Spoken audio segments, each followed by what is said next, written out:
What's up, guys? Welcome to the Endless Endeavor podcast with me, Greg Anderson. This is going to be episode 15, and today I'm joined by a lifelong friend who I think we became friends when we were, what, 7, 8? Second grade. Second grade. There we go. And there's actually a good story to that. So his name's Stefan Grunkemeier, and we grew up together. We went to school together, and then we kind of lost touch after I went in the military, and then it was our 10-year reunion. We reconnected, started training jiu-jitsu, and been homies ever since. So go ahead, Stefan. Just let everybody know a brief intro to who you are and what you're about, and we'll just take it from there. All right. Well, thanks for having me, Greg. Yeah, so my name's Stefan Grunkemeier, and I own a business called Simply Rocks. That's where we're at right now, a.k.a. the Clubhouse. This is kind of the hangout that we've adapted ever since COVID happened. And I got 3 kids and a beautiful wife named Rajna. My boys are 14, 12, and 9. I grew up right here in Snohomish, Washington. Greg and I went to Cathcart Elementary, which is probably 3 or 4 miles south of here. Mm-hmm. I guess we can tell that story later. No, go ahead and tell it, man. All it's right. Awesome because I had went to Cathcart since kindergarten. Yeah. So I was homegrown in Cathcart. And then you said it was second grade? Yeah. You were the new guy. Yeah, I was a Seattle transplant. Okay. Well, and you know how that goes. There's a pecking order at elementary schools. Oh, yeah. We got to figure each other out, right? Yeah, we had to find that out. So when I came to Cathcart Elementary, I had no friends. I didn't really have an ability to find new friends. I came from a Catholic school. I was a little bit naive. But I knew karate. And I also had some issues. I was kind of one of those ADD kids that stared out the window. Teachers didn't know what to do with me. Parents were constantly concerned. But my mom, she was smart enough to get me into karate. And I had won a few tournaments in karate. And I remember sitting there in second grade, and I saw my mom walk in the door with my trophies. And I remember just getting nervous, thinking, oh my gosh, what is going on right now? I had no friends. It'd probably been about 2 months since I've been at Cathcart. It felt like 2 years of living with no friends and no ability to talk to people or know how to socialize. And my mom came in with these trophies. So I had to walk up there. It was show and tell. I had to talk about the trophies, how I won the tournaments and how I earned them and all that. I was very bashful. I came back. I sat down at my desk. Greg was a couple seats behind me. He hadn't really noticed me. I hadn't noticed him yet. But he kind of went, psst, hey, you. I turned around, looked at him. He goes, hey, so you know karate? I said, yeah, I know karate. He goes, you must think you're pretty tough then, huh? Dude, you're going to make everybody think I was some asshole. Yeah, maybe I was. He was an asshole. No, but hey, the caveat of that is I was what, 8? 7, 8 years old. So you can be a prick when you're 8. Hopefully you figure it out by the time you're adult. Yeah, you were a naive person. Well, you helped me figure it out. So I did. That's why I'm excited to tell this story. So Greg said, well, if you know karate, you must think you're pretty tough. I said, yeah, I think I'm pretty tough. He says, you think you're tougher than me? I looked at him. I said, I'm probably tougher than you. Because, I was an experienced fighter. Even at 7, 8 years old, I'd been in tournaments. I'd fought in kindergarten, first grade, and I was very confident in my ability to beat up another child my size. So Greg says, all right, well, we'll find out at recess. I said, okay. So the bell rang. We went to recess.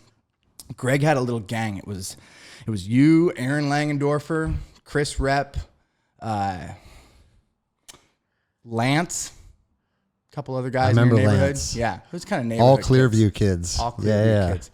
So me and Greg squared off against one another. And your ability to recall details from when we were little kids, it's fucking uncanny. Yeah. I love this, dude. Yeah. Because as you're telling the story, it starts to come back, Yeah. I'm blessed and cursed with the habit of reflection. So I've done that my whole life. So I have a very good memory. I whooped Greg's ass. I knew how to fight. He didn't. He was aggressive, but I actually knew how to throw a punch and a kick, and I beat his ass. And like gentlemen, one by one, I beat everybody's ass in Greg's gang. And then right afterwards, he grabbed me. He says, okay, listen, I'm the leader of this gang. Now me and you are both co-leaders, okay? So that day I went from 0 to hero at Cathcart Elementary. I went from having no friends to being co-leader of the toughest second grade gang. So, dude, it's so ridiculous, man, that like on the recess field being 8 years old is like, it's a microcosm of what we do every day as adults. Yeah, nothing's changed. Like figuring out your pecking order, figuring out who's who in the zoo. And like, it's funny that even as a little kid, there's something inside of you that's like, who's this guy? Yeah. What's his story? Let's fight. Because, dude, let's be honest. If fighting was still like legal and acceptable within society, we'd size guys up and fight them all the time. I think that's what happens. I mean, at the end of every discussion, every argument you have with another man, you know that, you know, whether or not you could beat their ass, at least in your head, you've got an idea. You're sizing them up, right? And bro, the unspoken determination of who can win a fight, and even in a business setting, in a professional setting, the unspoken determination determines a lot. Does. And that's why I always tell people that are new to jiu-jitsu is like, if you become good at fighting, it is going to benefit you personally, professionally, especially if you go into the military or law enforcement.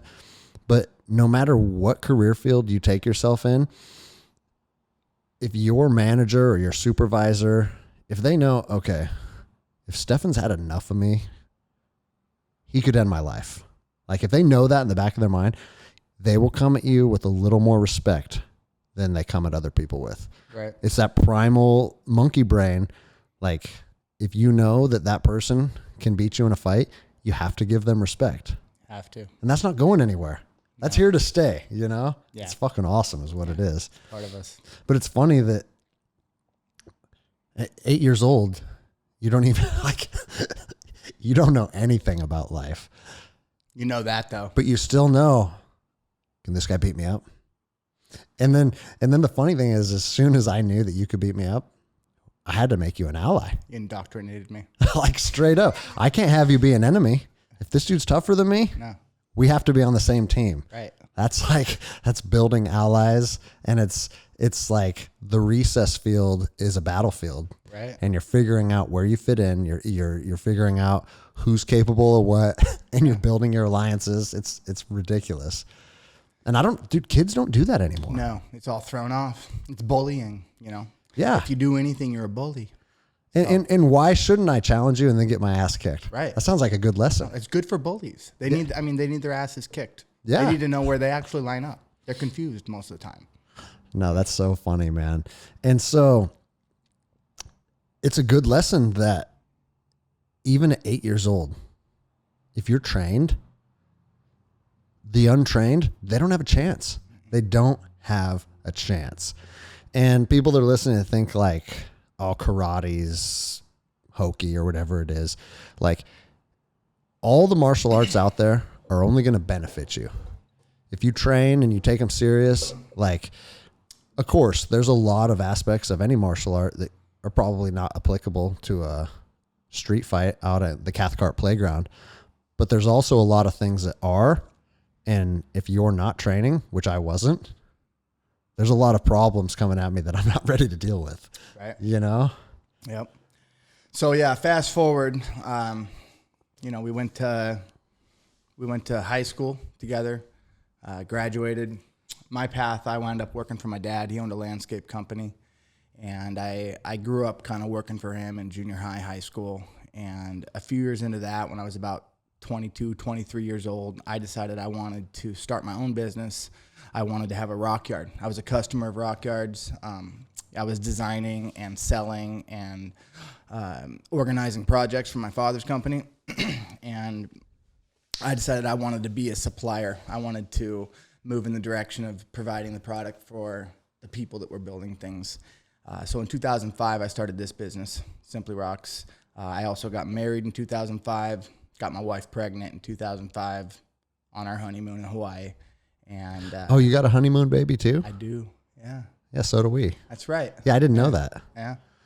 And 1 year later. So, so I have I have this business, and I've continued my martial arts training. I went from karate to Jeet Kune Do. I quit karate at about 18, 19 years old, started doing Jeet Kune Do. That's Bruce Lee's martial art. And then at our 10-year reunion, Greg was eyeing me again like he wanted to fight me. Oh, stop. So he planted the seed. He said, "Hey, have you ever tried jiu-jitsu?" I said, "No, I haven't." Dude, this was my chance for redemption. Oh, yeah. Dude. I'd been training hard, dude. So second time around, it went a little bit different because I was in Greg's territory. I got my ass whooped. And then I've spent the past decade learning Greg's art, jiu-jitsu. And so you're 10 years in now. 10 years, yeah. And how long have you been a brown belt? Year or two now? A year. Okay. A little over a year. Yeah, no, 1 year. Awesome, dude. Yeah. And obviously anybody listening isn't aware of what Stefan brings to the table as a martial artist, but I talk about it often on the podcast is like when you grab a hold of somebody, you know what they bring to the table, and you bring a lifetime of martial arts, which is different than when you grab anybody else that's a brown belt or a purple belt. It's like, not only are you a super athlete and you've taken good care of your body and you've maintained like a super high level of physical fitness, but I think it's that timing and like your mobility is different than most people. Your timing's different than most people. And so now that you have a brown belt level of jiu-jitsu, like people are terrified of it, man. It's funny, but like, yeah, you made yourself a complete fighter. I wish you'd go into the UFC and challenge for the welterweight title at some point. I'm past my prime now. Yeah, except we're 40, right? Yeah, I'm 40 with hurt knees and shoulders, so that ain't happening. No, but it was awesome to see how like we talked about it at the 10-year reunion, and I could see it piqued your interest, so you came and you trained. And I remember your wife, Rashna. Oh yeah, she was like not all about it, you know. I remember she even said like, yeah, go try it, but you better not get it all into it and start competing or whatnot. Right. Yeah, she was anti-competition back then. Yeah, she didn't want me getting hurt, you know. Yeah, exactly. So. Fast forward this decade, and she won the world championship at purple belt, right? Or was it blue belt? Both. Oh, at both. Yeah, okay. Blue and purple. Yeah. Yeah, she's a die-hard jiu-jitsu person herself now. So. Well, I met Rajna in karate when we were kids. So she's a world-class karate athlete prior to ever doing jiu-jitsu. Then in 2005, I knocked her up, and she started masquerading as just a stay-at-home mom for a few years, raising our children. A few years into that, I was realizing that she needed an outlet. She needed something else to do. She's not like me. She doesn't reflect. She doesn't think about the past and the future. My wife, she was born in Cambodia under Khmer Rouge regime, and she was born basically in a camp where her parents had to work all day, and she had to fend for herself. As a baby, her older brother kept her alive, feeding her bugs off the ground. That's what my wife was born into. So she's never stopped fighting. She got here when she was 5 years old. She had to learn English. She had to figure out how to excel in school, and she did. She graduated. She got a master's degree in medicine, became a physician's assistant. She was an elite karate athlete. She's been to the world championships 3 times, medaled twice. She also was a college athlete. She was a cheerleader. Mm-hmm. So everything she's done has just been done at a high level. Full clip. Yeah. 100%. Survival. She's all in. Right. Just sprinting. I mean, it's obviously you would never wish that experience on anyone. No. And I have a 5-year-old daughter. To think of her living in some concentration camp, eating bugs off of a dirt floor, it's like, it literally makes you tear up even thinking about it. But then the flip side of that is you create a savage. Because she has more perspective than almost any human being you'll ever meet. Yeah. Like, oh, you had a bad day? I had a bad 5 years eating bugs. Like a person like me who has been through a lot of stuff and had a lot of experiences, like I can't even begin to fathom something like that. No. And I've talked about it on the show a lot. What perspective does is it helps people understand how good they have it in this moment. And I feel like a lot of the problems that we're seeing nationwide are because our generation, the younger generation, doesn't have a lot of perspective. They haven't had to endure. They haven't went through hardships. Like a lot of these kids around now, they weren't even alive when 9/11 happened. Because even seeing it on your TV can kind of offer a little bit of perspective, and you hear stories about that, about the people that went through the hardest times are usually the most successful. Yep. And like none of us want to put our kids through hardships, but at the same time, in the back of your mind, that is what is going to set them up for success. Right. Yeah. Yeah, it's a tricky thing, man. I mean, adversity, it forces you to grow, forces you to overcome. And, this podcast, I guess, is supposed to be about spirituality, right? Yeah. So you wonder, what's going on here? We came down to this place where bad shit can happen all the time. Why did we do this? If we came from somewhere, why did we make the choice to come down here? Mm-hmm. What's the point? It must be that there's a reason to go through this. And I don't think that the best thing to do is to search for comfort or to try and find ways away from the difficult times. I think that we're here to grow spiritually. And I think that all of the fucked up situations that we're thrown into force us to do that. And when I look at my wife, I see somebody that we're privileged white boys. We can't imagine what her family's gone through. Yep. And we have a different perspective. I'm not going to say it's less of a perspective. I think that every perspective is valuable. But one thing I knew about my wife when I watched her, she's raising these kids, and I'm very thankful that I have such a strong woman to raise my children, especially boys. I got 3 boys. But she needs an outlet. She needs a direction to point all that energy. She came down here and she fought for those first 5 years. Mm-hmm. And when she got here, she had to continue fighting to adapt and learn a new language around new people and adapt and grow. And that's a pattern that it doesn't stop. Once you're forced into that, you continue.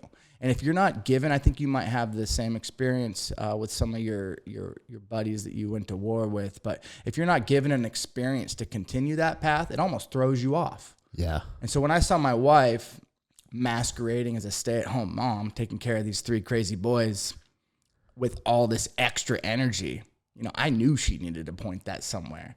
And so she'd see me get home. I'd get home, after the North Sound Jiu-Jitsu Friday nights, and she'd tell me, you better stay in the garage, take off your clothes, Oh, because you got the stinky, sweaty Get away from me. I can't believe you roll around on the ground with other dudes. That's disgusting. Go shower before I even look at you, Yeah. But it was... Meanwhile, it was turning her on. We all know that. Oh, yeah. So... how long did you train before you convinced her to give it a try? I think it was about 5 years. Okay, long time then. Yeah, and it was my kids. My kids got into it. The kids got to an age where they could practice martial arts, and she had them in some, cheap like online coupon type of deal where they could get a 2-month $60 pass with a free gi. And I showed up and I was watching my kids. Back then I was working so much, building this business. I didn't have time to focus on the kids. And so she was trying to point them in the right direction. She found a deal. And I'm looking at this fake karate school where they're, all pumped up about learning make-believe techniques. So it was a karate school that she enrolled them in? It was like, one of those cookie cutter, promote them every single month, make them feel good, check on their homework type of deal. Yep. It's good for some kids. I'm not trying to say it's terrible. I think that there's a place for that type of a program, but our kids weren't going to be doing that. And so I was going to North Sound. That was right when there was kind of a transition, and there was a seminar there, and I wasn't able to show up, and I felt a little bit kind of pushed away and whatnot. So yeah, I remember all that. I switched gyms. I was living in California when all that went down. Yeah. Yep. So I brought my kids to this MMA/jiu-jitsu gym pretty close to my home, and I got them going in a real gym. And then I thought, well, hey, I'm just going to switch over here and start training. So my wife wound up at the gym kind of watching. And one night my sister wound up there, and I'd been kind of telling my wife, hey, come on, try this. And my sister says, I'll try it. And so that was enough to get my wife to try it. So both of them took a class, and that definitely perked her interest. Afterwards, she was kind of asking me, what about this technique? What about that technique? This is really technical, isn't it? It's interesting, So I could tell that the seed was planted and starting to sprout. Yeah. So I just said, hey, babe, why don't you just try a month? She goes, all right, I'm going to try 1 month. I'll just do 1 month. That's it, This is still gross, but I'll do it for 1 month. So she does it for 1 month, and she says, I'll do 1 tournament. So a few months into this, I think that's life changing. Oh, yeah. You go from 1 month to 1 tournament. Done. Yeah. So she signs up for the Seattle Open, right? Which is a pretty big international tournament, like the biggest tournament in Washington State. Mm-hmm. She goes down age bracket to fight in the adult division, and she goes up a weight bracket to fight like the 120-something pound chicks. She runs into some nasty white belt 19-year-old Atos chick that had flown up here from California. Choked her unconscious. First tournament. With a bow and arrow, right? Bow and arrow. You were there, weren't you? Yeah. Yeah. Right in front of my kids and everything. Asleep. So I was a little worried that might traumatize her, but I kind of deep down knew that wasn't going to make her quit. She doesn't like going out like that. She's a fighter, right? So luckily it had she had the right reaction where she decided, look, I can't go out like this. I got to do 1 more tournament. So she trained. I think she started training at your gym back then. She would come to our gym for the morning classes. Right. I'm working. She's training with my buddies. It's like opposite problem now. Yeah. So the next tournament I think was the Rev that she went to. Came back with vengeance. Just murked those chicks. Got a gold medal, and rest is history. So yeah, now she's a purple belt, and she's 2-time world champion. And she is. Isn't she getting ready for Pans? Doesn't she want to do Pans? Yeah, but it's not going to happen this time around. Hey, I don't tell her what to do. Yeah. We'll see. No, she tells me what to do. Last time I was hanging out with her, she's like, Greg, you have to do Pans. And I'm like, I'm an old broke motherfucker now. Yeah. Like my back's always hurt. My elbows always hurt. I was like, I'm not ready to compete. And she's like, I think you should do Pans. No sympathy. Yeah, exactly. Yeah. No sympathy. You're a pussy. Yeah, she has a very good way of making me feel like a pussy. Mm-hmm. But yeah, man, that's funny. Like she was reluctant at first, and now like she's in it harder than you are. Dude, I used to be like she was Stefan's wife. That's what we joke around about, in the martial arts community. Oh, that's Stefan's wife over there. Now you're Rajna's husband. I'm Rajna's husband. It's like overnight, everything flipped. So. I love it, dude. Maybe we'll get my wife on board one of these days. Yeah, maybe we should have our wives on here and do a wife podcast one day. Let's do it, man. Yeah. I'm down. It's interesting how, at least from my experience from owning my own gym, my wife and my daughters don't want to learn jiu-jitsu from me because I'm dad and I'm the husband. Right. And Jenny actually started training before COVID kicked off. Yeah. With one of the classes that's ran by one of my assistant instructors, and she was enjoying it. Yeah. And it was her and her friend Rachel and Christy, is like a handful of wives that all started training together, and she was digging it. Nice. And then the whole COVID thing kicked off, and that instructor's not running his class anymore. And is that Mark? No, it was Joe. Joe. And so she just stopped. And I was like, hey, why don't you come to class tonight? Nah, I'm good. Yeah. Why don't you come to class tonight? Nah, I'm okay. I'm good. And I just think it's some weird little thing that like your husband's the black belt owner. Yeah. So maybe she doesn't want to come out there and suck, or maybe it's just a different dynamic. I don't know. Yeah, but we got to get her. We got to get her back in. Yeah. My oldest loves jiu-jitsu, and my youngest, she's 5, so she doesn't know what she loves, but she likes to show up and train. Yep. And then my middle girl, who is my best athlete, she doesn't give a shit about jiu-jitsu. Right. She just wants to go to gymnastics. She's some time. Yeah, I know. Yeah. And I'm always careful on that. Like, and obviously this is my first time around parenting, so I don't think that I have it figured out or I'm necessarily doing the right thing, but I'm reluctant to force them into jiu-jitsu. Yeah. Because I don't want to push them away from it. No, you want them to love it. I want them to love it, you know? But at the same time, like my coach, Joao, he's like, Greg, 1 in 3 girls sexually assaulted before they're 20. You're black belt. Yeah. That's your duty to teach them how to defend themselves. Yep. And I see that side of it too, man. Yeah. But it's just trying to balance all that shit, you know? Yeah, I was on that side probably 3-4 years ago. I had all 3 of my boys training. Are they all still training? No, just the oldest one. Okay. Yeah. The oldest one, he was pretty successful in competitions. Up until a couple years ago, he kind of just wanted to do everything that I did. So, you know, if I was dieting, he was dieting. If I was doing pull-ups, he was doing pull-ups. If I was at the gym, he wanted to be at the gym. He wanted to just be me, you know, so it was great. Which is awesome. Yeah, I was going to say, no problems there. But he's 14 now, right? Yeah. So things changed. About a year and a half ago, what I did, I think I pushed too hard. I know I pushed too hard. I pushed too hard with all 3 of my kids. Mm-hmm. And the younger 2, after a while, they just weren't interested in jiu-jitsu. And to me, it was like a convenience thing. You know, I get off work. Hey, the wife's at the gym. The older boy wants to train. We're all going to train. That's what we're doing as a family. And yeah, you know, you're going to go to school. You're going to learn to read and write and do math. And guess what? You have to know how to defend yourself too. You're my son. I'm not going to raise somebody that's going to be able to get beat up. You have to have my back if I need you to. Yeah. Right. So that was my attitude back then. The younger 2, though, I just noticed that their performance, they weren't getting better. They weren't improving. Their heart wasn't in it.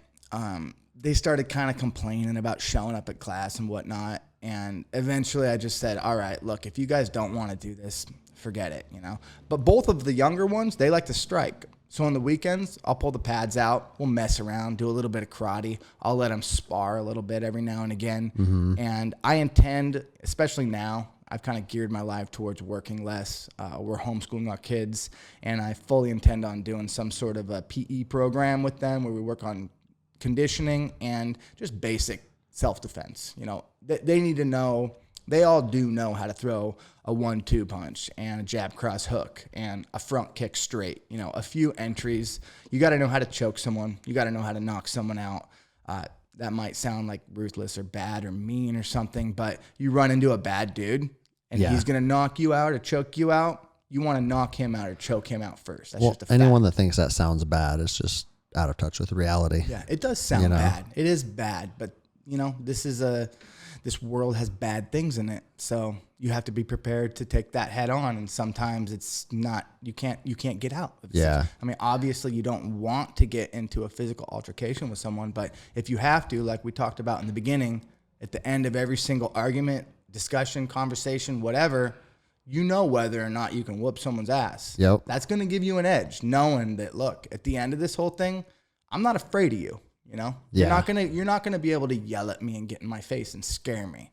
I'm gonna stand my ground because at the end of the day, I'm trained and I can prepare and I can show you that, you know, I'm not afraid of you. Well, and that's one of the biggest things that comes along with martial arts training is a physical altercation is not an intimidating idea. Mm-hmm. Like, if this is where it goes, you can just be like, okay, this is where it's gonna go then. Yeah. Whereas to people that aren't familiar with that, like they might be puffing their chest and doing the whole chicken thing, you know, like, but at the end of the day, they probably don't want it to go there. Yeah, I had that. You just reminded me of an experience I had down the road here. I was driving. I was pulling out, you know where, I mean, nobody here probably cares, but where Second gets onto Highway 9, you got to kind of gun it to get over the bridge there before the lanes Okay, merge. yeah. Yep. So I'm trying to get in, and this guy's like, I'm waiting 1 car, 2 car. I'm trying to get in. The 3rd car is like nestling me out, and I'm trying to like gun it to get in front, and then he guns it. I'm like, okay, so I brake, and then we get in the same lane. Get on the bridge. He slammed on his brakes. I'm like, he opens his door. I'm like, oh no, what's this guy gonna do? Get out on the bridge and try and fight me, you know? And then he kind of like. So he was under the impression you were trying to cut him off. Right. I'm just trying to get into traffic. So. That on-ramp also sucks. It sucks, dude. That should be a 300-meter on-ramp, and it's like 50 meters. Right. Yeah, you got no time. I was literally thinking about that on the drive here as people were getting in. I was like, this is engineered very poorly. You just have to let people in. Yep. You know? And that's what I told him. He wound up slamming on the brakes, and then he got going like 10 miles an hour over the bridge to try, I don't know, intimidate me or something. Just let you know that he's upset with your he's performance. mad at me for trying to get in traffic. So we get up to the stoplight at Marsh Road down in the valley, And I'm going straight. He's turning right. He rolls his window down, and he's just cussing at me. And I roll my window down. I look at him, and he's F-bomb this, F-bomb that, you mother effer, this and that. I just kind of let him go. I look at him, and I go, bro, have you ever tried to get in traffic back there? And it threw him off because he was puffing his chest. He was angry. And I was just like, bro, all I want to do is get in traffic. I'm not trying to fight you. No. Yeah. And he goes, yeah, I have. It sucks. And I said, well, there you go. I said, yeah. And you hope that like someone's nice and lets you in, right? He goes, well, fuck you, man. he wasn't taking couldn't back down. Your chance at a truce. No. You were offering him a truce. He wouldn't take it. Yeah. So I says, what do you want to do, dude? Do you want to pull over or what? He just kind of like looks at me and what you're saying, I'm not scared of you. I don't want to fight you, but I can tell just by looking at you, you're not conditioned to fight me. Like you're going to get hurt, Yeah. And it's a real bad idea for you to behave this way. And I'm not going to buy into it. I'm not going to play that game. And just both of us knew in that moment he was going to get his world fucked if we pulled over. Yep. He wanted nothing to do with me. And I didn't have He could still yell "fuck you" though. But he after I said, "What do you want to do?" Pull up, he kind of changed his tune. He didn't want to do that. Yeah. I'm like, "Yeah, you don't, dude. You know you don't. So why are you slamming on your brakes?" I'm like, I told him, I said, "You're gonna get in a car wreck. What are you gonna do? Get out on the bridge get out on the highway on the bridge? Stupid, But I didn't have to fight him because he knew I was gonna whoop his ass. I didn't have to swear. I didn't have to get upset with him. Yeah. At the end of the day, he knew before we ever fought, before he touched me or anything, he was going to lose, Dude, the road rage thing is a weird deal because people are surrounded by this metal frame with glass in it. Like it's empowering to them. Mm-hmm. And if you were standing in the line at the movie theater, no way would he act that way. No fucking way. And I don't think I've told this story on the podcast before, but I had a similar situation, and I was with Mike Hayden. And for those of you that know Mike, he's a recon Marine, scout sniper. He was in Fallujah, and he's just tougher than shit. Yeah. He's not trained. He doesn't do jiu-jitsu, but he's a guy you don't want to fight. And rip your eyes out or something. Yeah, he's Mike Hayden. He's a savage. And we had just gotten coffee and we were at a stoplight. Have I told you this story before? I don't know. And so I'm going straight and there's a car and a left-hand turn lane next to us with 3 guys and a girl. And it's 2 guys up front and a guy and a girl in the back. And they're looking at us and they just start talking shit, and the guy was flipping gang signs, which this is in Arlington, Washington. Okay. So there's no gangs. I don't know what he was doing, but he was just being a dumb kid. Right. Yeah. And we were I was 30. I wasn't a kid. I was a grown man. But these kids were probably 18. So me and Mike were just whatever, dude, dumb kids. And in a left-hand turn lane, their light goes first. And so the light changes as they're driving off. He looks at us and he flips us off and he goes, "That's right. Fuck you pussies." And Mike just looks over all calm and he goes, "Hey, we probably need to teach that kid a lesson. That was a little too far, don't you think?" Yeah. I was like, "Yeah, I agree." And so I gun it and we get up next to him. Like I said, we'd just gotten coffee and Mike spikes his coffee through the window and it hits the driver and it just explodes. Yeah. And there's coffee all over all 4 of them. Right. And so we were in my Mustang and I flip a bitch and we're driving home. Okay. Those kids flipped us off and spiked coffee on them. It's over, right? Even. Yeah, we're even. Dude, 3 minutes later, they come driving, flying up on my ass. And they're screaming, pull over, pointing to the side of the road. I was like, "Roger that. I'll pull over immediately." And pulled over, fucking ripped the e-brake, and we were both out of the car before their car even came to a complete stop. And Mike was just tuning up the guy in the passenger seat. And the driver tried to get out, and I kicked the door on him. So it crushed his legs and his head as he's trying to get out. And he tries to get out again, and I smashed the door on him again. And I said, if you get out of that fucking car, you're going to die in the street today. Like, fucking try and get out of that car again. And he punched it, and they just drove off. And that was the end of it. Yeah. Bad idea. Well, that's the weird thing. It's like, why are you driving around flipping people off, talking shit to people at stoplights?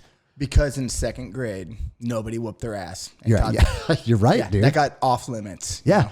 For the last generation. And so, since they never had that epiphany of, oh, there's other people out here that can hurt me, right? That just perpetuated until they're literally an adult and still just going around society, screaming at people, bullying. But I always laughed because I was like, dude, it was 3 guys and a girl. What was the conversation like in that car afterwards? After their drive? Because, as soon as we threw coffee on them, the conversation went like this. We're going to turn around. We're going to fuck those dudes up, dude. Turn around. And then like the complete opposite happened, right. It's just bizarre, dude. But that's the world we live in. That's why we need jujitsu as a curriculum in schools, I agree, man. When you got a guy like Seven, we were talking about Seven earlier. Yep. Right? Shout out Seven. He's one of my purple belts. Yeah, that's right. Seven's a real motherfucker to deal with. And, Greg just got done talking about how tough I am. But this 19-year-old kid gave me a run for my money a couple months ago when I went there. So you got kids in a car that are pissed off, yelling F you to combat veterans, thinking they're tough. And then you also got 19-year-old kids that can damn near school those combat veterans. Oh, yeah. So if you have jujitsu, you kind of know where the pecking order is. You don't have to act tough or, maybe you're a guy that gets bullied that wants to stand up for himself. And now you realize, wait a second, I can kick the bully's ass. I just have to learn some technique and be like this little 140-pound Seven kid, Yep. Yeah. No, I love Seven, man. He's, like Stefan said, he's 140 pounds and he has a gas tank that is never ending and he's just relentless. Yeah.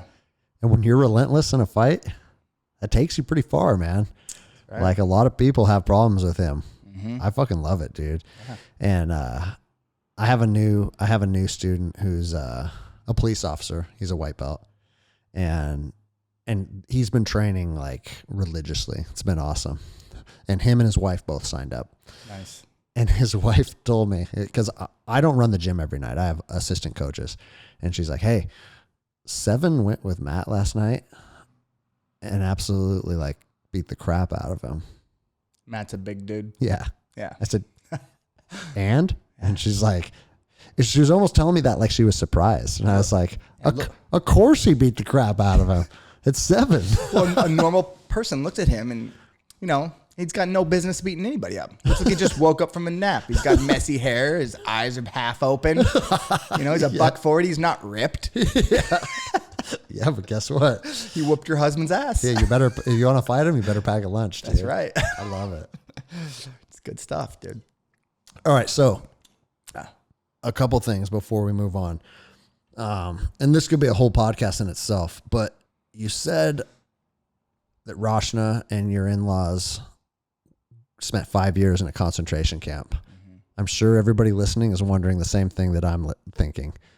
How did they get out of there? What did that look like?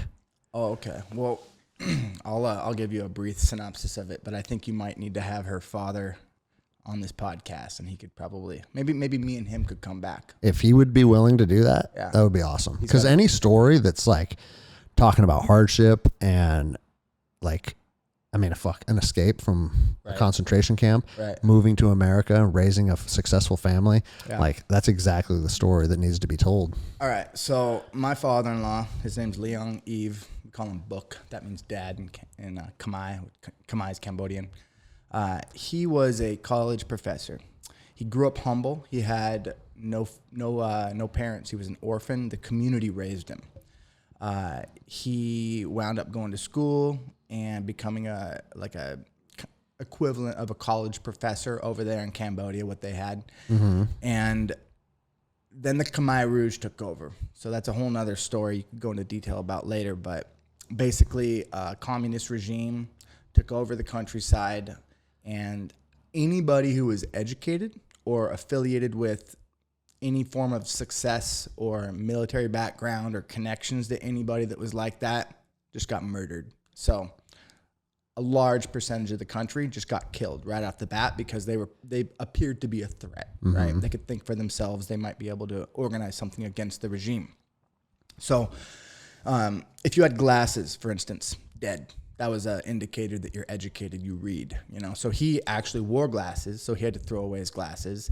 And luckily, he was able to pretend like he was a humble farmer because that's how he grew up. He grew up in the country farming, and he just had a crazy strong work ethic and core morals that allowed him to persevere through this horrible time, watching people be murdered left and right. It was a normal thing. You know, if you did anything out of line, you disappeared, or they'd kill you right in front of them. You couldn't speak bad about anybody. You definitely couldn't talk about trying to leave or what you wanted to do.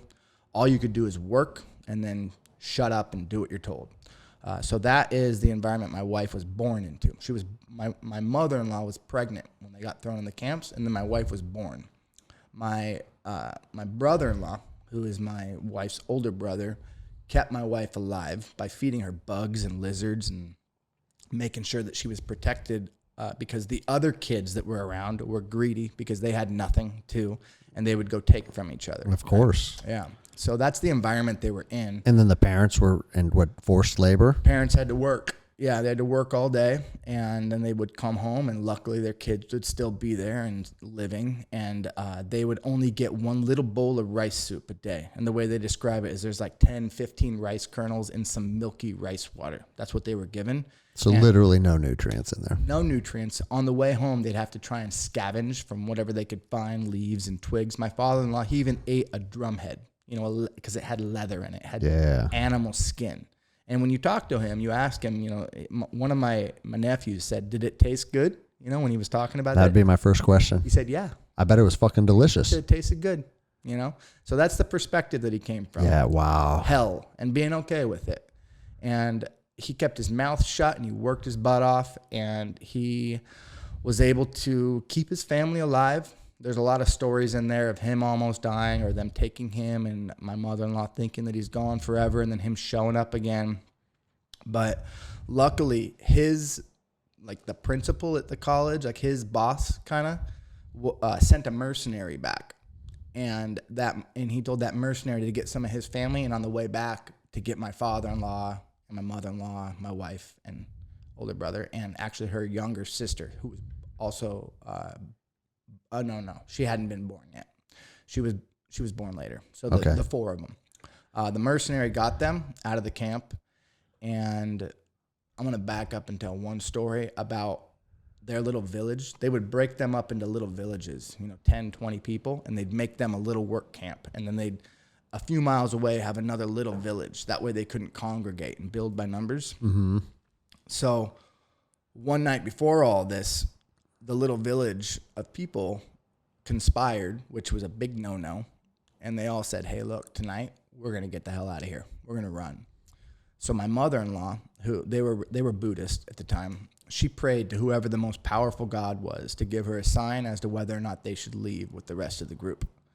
And then when she woke up, my father-in-law, in the middle of the night, his eyes were swollen shut. He had some sort of allergic reaction. And so they were not able to go. And that was her sign. So they stayed home. Everybody that left got slaughtered. So damn. There's stories like that where they just dodged death left and right. But this mercenary came through, picked up my father-in-law, got them through the woods. They hiked 20 miles to Thailand. My father-in-law had a stick with one kid on either side, and he carried the kids 20 miles to the jungle. The last few miles, he walked on his knees because his feet were rubbed raw, like hamburger meat. Couldn't walk anymore. Got to Thailand, got to I think a United Nations camp or whatever that was there. Then they got sponsored by a Mormon family to come to the United States. So my mother-in-law, when she came here, they were introduced to Mormonism, which their doctrine, I mean, a lot of people have their own opinion about Mormonism, but it's based in Jesus Christ, and that's when she realized this was the God that I'd been praying to, and so their whole family became Mormon when they got here. So that's their story. Wow. Yeah. And where did they live when they got to America? They lived, they were taken in by a Mormon family. They call these people mom and dad, you know, like a white family. And they were just fresh off the boat. They knew nothing. My wife's older brother, he tells stories like when he got here, he had to go to the bathroom and they led him to a toilet. And then, you know, he didn't know what to do. And so he's like, he peed in this thing, you know, and then he saw the little lever. So he pushed it and then it flushed. He jumps away. He's all scared. You know, that's how fresh off the boat they were. They knew nothing. So my father-in-law, who's one of my heroes, you know, it'd be my father-in-law, my dad, and Taki, who's my Jeet Kune Do master. Those are my three people that I look up to in this life. You know, he told the kids, look, you just copy what these white people are doing. You do everything they're doing. And they went to church and they read the scriptures, and that's how they found success. They had nothing. My mother-in-law would prune roses with their fingernails because they couldn't afford clippers. My wife and her 3 siblings at that point in time would get up in the middle of the night and they'd go clean other people's garbage up in the movie theater. That was their job. They'd get up at 2 a.m., go to the movie theater after all of us were done watching movies and leaving our popcorn and soda pop all over the place. Bullshit everywhere. They'd pick up all of our shit. Yeah. So that's the humble beginning that my wife came from. It's funny, like, you think about picking up people's shit in a theater. Like, if I asked my kids to do that, they'd be like, that's nasty. No way. We're not doing that. Right. But then, again, perspective. Coming from where they came from and experience what they experienced. Right. Cleaning up some spilled popcorn and some knocked over Cokes to have some money so you can have a decent meal. Like, it's probably the fucking most, like, valuable thing. Yeah. It was like something that they're just eternally grateful for. Right. Where most Americans would look at that and be like, I'm not fucking cleaning theaters in the middle of the night. What kind of bullshit is that? You know? Yeah. We right now we've got my brother-in-law, Alan. That's my wife's older brother, the one that kept her alive. His son, his oldest son, Alan, he's 19. He's living at our house right now. He's just kind of hanging out for a little bit, visiting us. And I've been putting him to work on various jobs, getting him some gigs here and there to save some cash. And last weekend, you know, we had some bids for cleaning out our crawl space because we had rats get in there and they crapped all over the insulation. And, you know, my downstairs basement, which it's not finished, but it's become really disgusting. So we had to clean it out. We want to finish it. Anyways, you know, I had the $6,000 bid to clean it out and put new insulation and whatever. I'm not spending $6,000. I'm going to get in there and I'm going to dig that shit out myself, right? Yeah. So I got my nephew, Alan, and his cousin, Mikey. They're staying at the house. And they wake up Saturday morning. I said, hey, guys, we're going to go clean out the basement. Come on. So we go down there. You know, I get in there. I'm ripping it all out. I'm pulling it. I'm throwing it by the door. And I said, here, take these bags. I got 100 bags, 100 garbage bags. I said, stuff them full of insulation. Run them up to the top. So I'm pushing that. I'm trying not to just woof it at them and get all the crap and stuff in their face. But I'm getting it next to the door so they can be outside stuffing the bags full. So we get the whole basement done, right? And we get done. My wife says, oh, how was it? And Mikey says, I think that's the worst. I think that's the worst thing I've ever done in my life. and Rasha's probably just like. So she said, what about you, Alan? He says, I almost puked like 3 times. So right away, I said what you're saying. I said, that's great. I said, they need that. You know, that's very valuable perspective. If that's the most disgusting thing you've ever done, you have to do that as a 19, 20-year-old kid. Yeah. If you don't know what it's like to dig in rat shit, you know, or change a septic tank in your own shit, if you've never done that, you need to get dirty and you need to figure that out. I mean, your shit goes somewhere. Like, someone's got to do this. Yeah, stuff, someone right? has to deal with it. Yeah, when you're done, like, now your spectrum, your perspective, it's got the hot and the cold just got separated a little bit further. Now, since your roots have gone so deep to hell, your branches can go a little higher to heaven. Yeah. You've experienced that, you know? Yeah. And guess what? This is nothing. Go talk to your grandpa, you know, who was over in Cambodia with people with AK-47s poking him in the back. Yeah. No food, you know? This is just a little tiny bit of valuable perspective. So That's you're welcome. Awesome, dude. Well, fuck, dude. I mean, the whole reason I want to do this episode, because we're 50 minutes into it and we're just talking shit, which is fun, right? Like Sure. I always say that's what podcasting is about. It's long format. But like you said, this episode is supposed to be about like spiritual growth, but I think you're the type of guy that has found balance. And what I mean by that is like, if you look at who you are as a person, both physically, spiritually, and mentally, I don't think, and I'm not even saying this to like kiss your ass. Like, I don't think there's another guy that I know that has balanced that as well as you have. Thank you. So like, I mean, for people that are just listening, not watching, like Stefan looks like Captain America. Like physicality, like you figured out how to turn your body into an absolute machine. But a lot of people have done that too, you know, which no matter who you are, it's impressive if you can do that.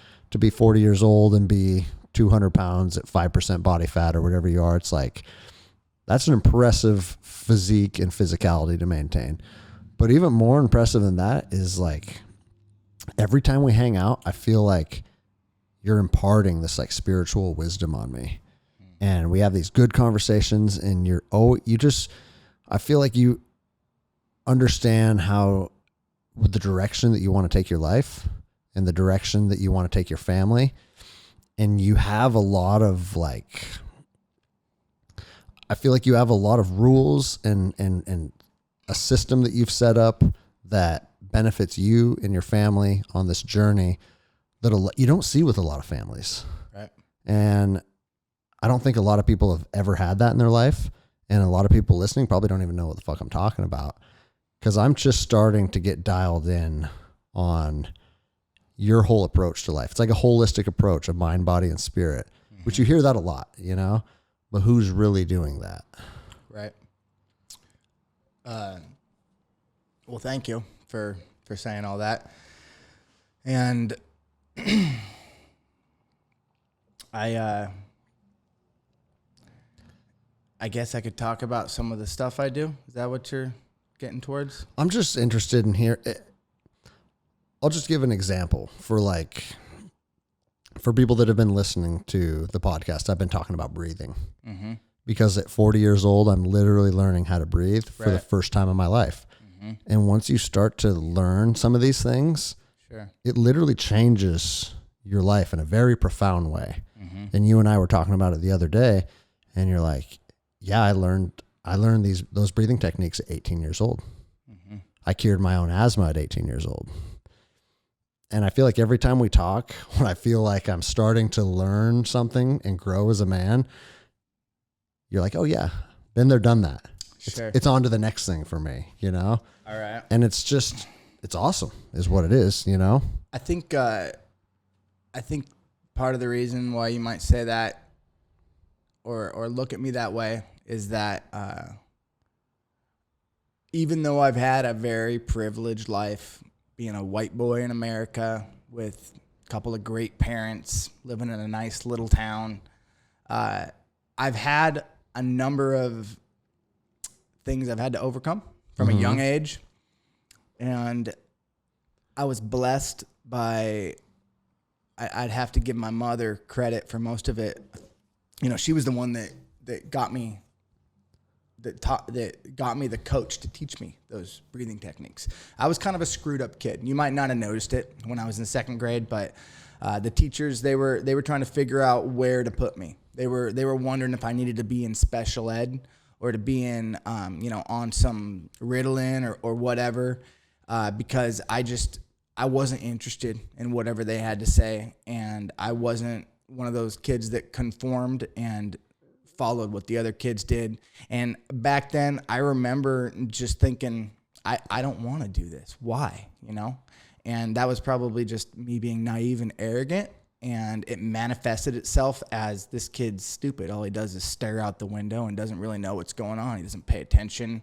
You know, I remember not learning to read. I remember not knowing my address or how to spell my name, and other kids figuring all that stuff out. And I remember having a lot of head issues that I had to overcome.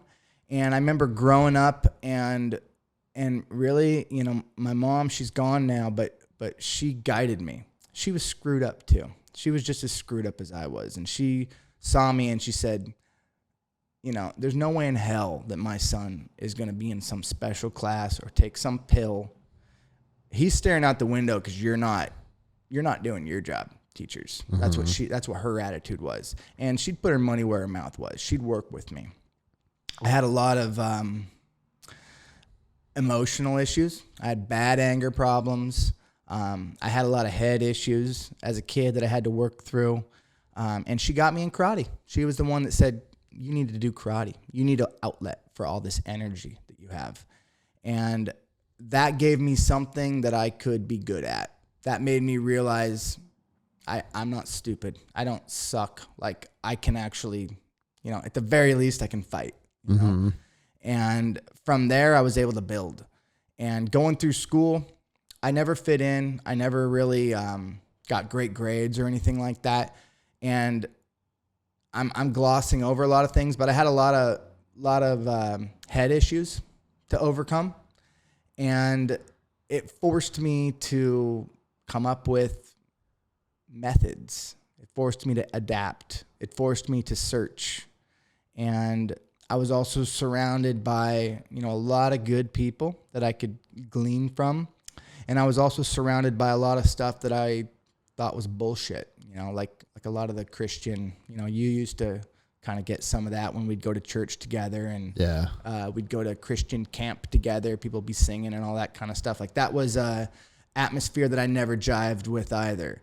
And so I went through all this and I built myself on my own. And I mean, my mom helped me, but I had to forge my own way because I knew I didn't fit in a box. You know, they wanted to put me in a box. They wanted to label me. They wanted to say, this is this kid's problem.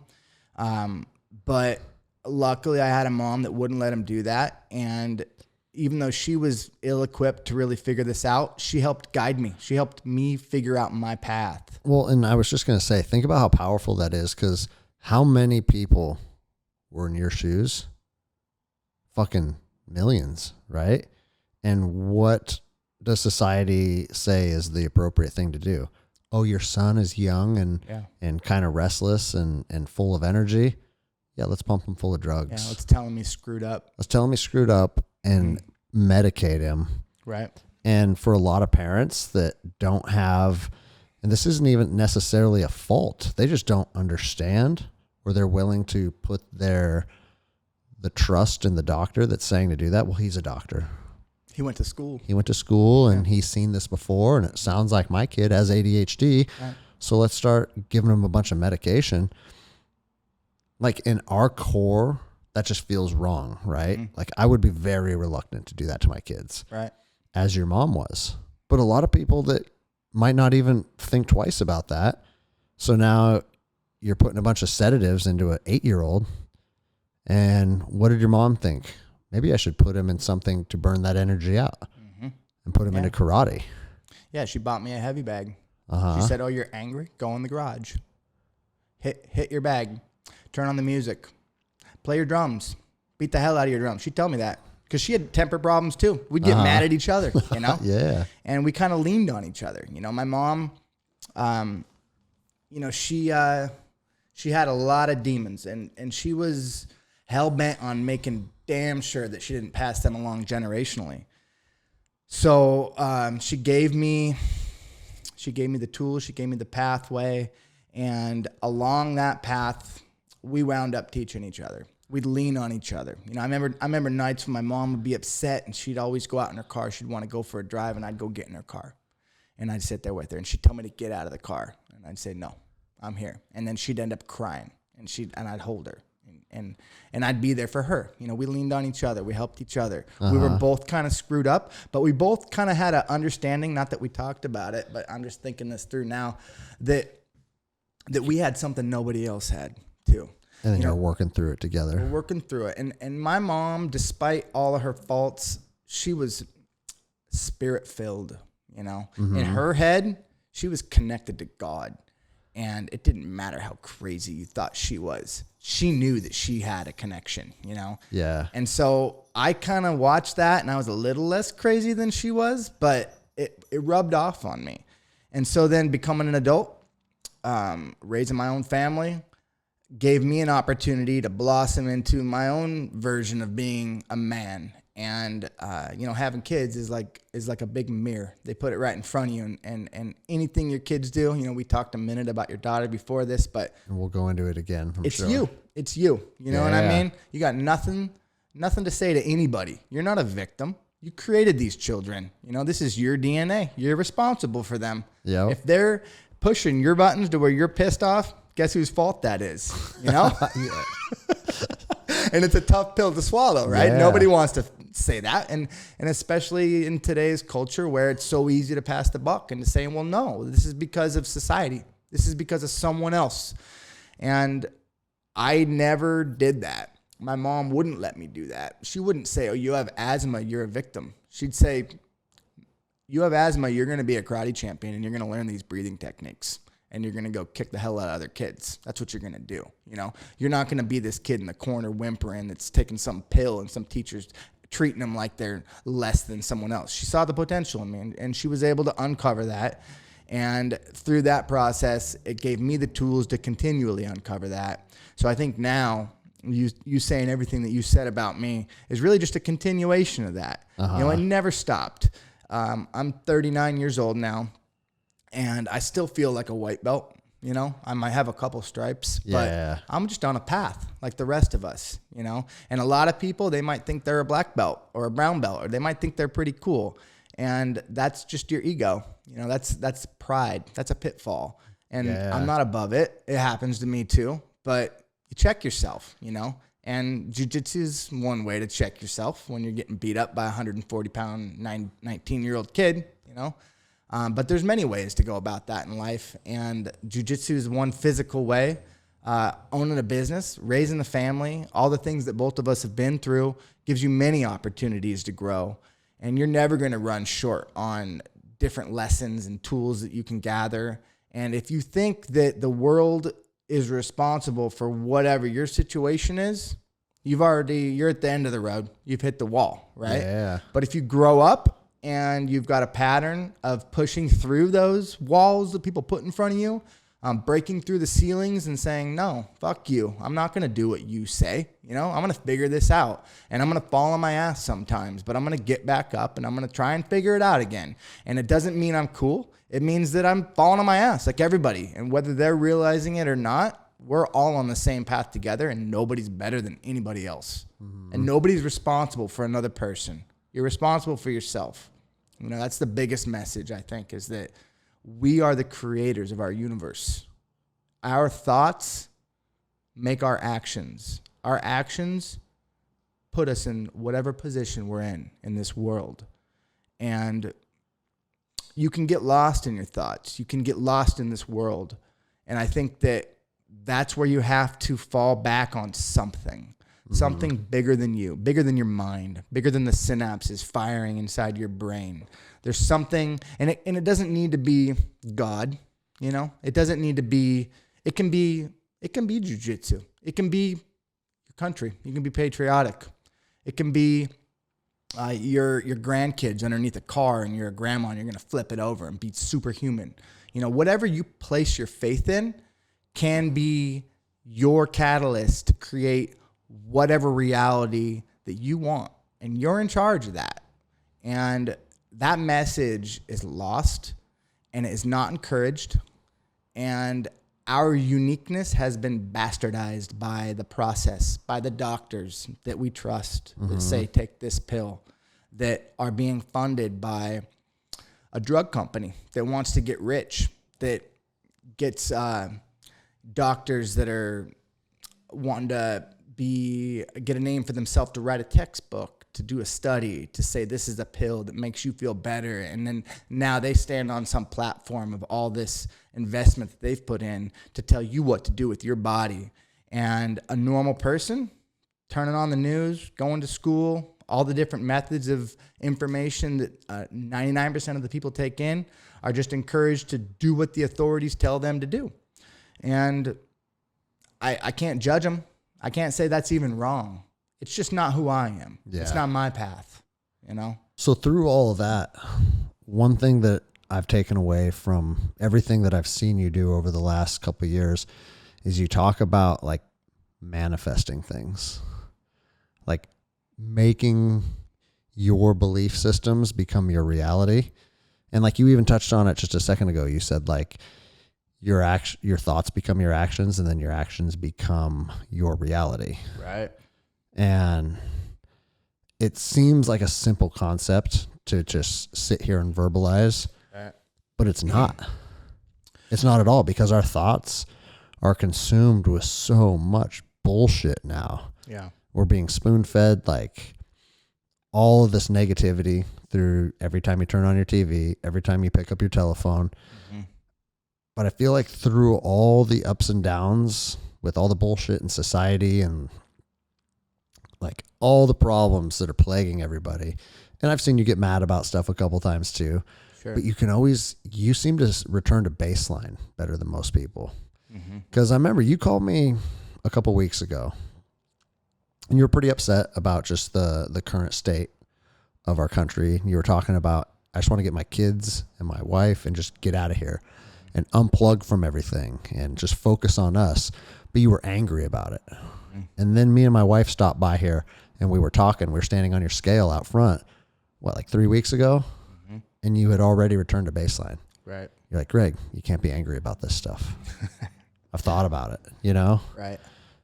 And we're all emotional creatures. We're human beings. You're going to have your ups and downs.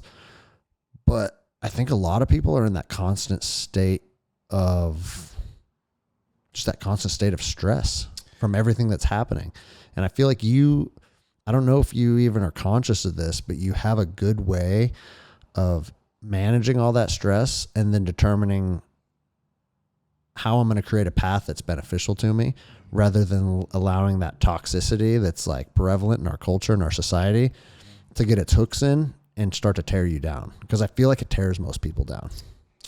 I think, you talked about emotions and you talk about thoughts.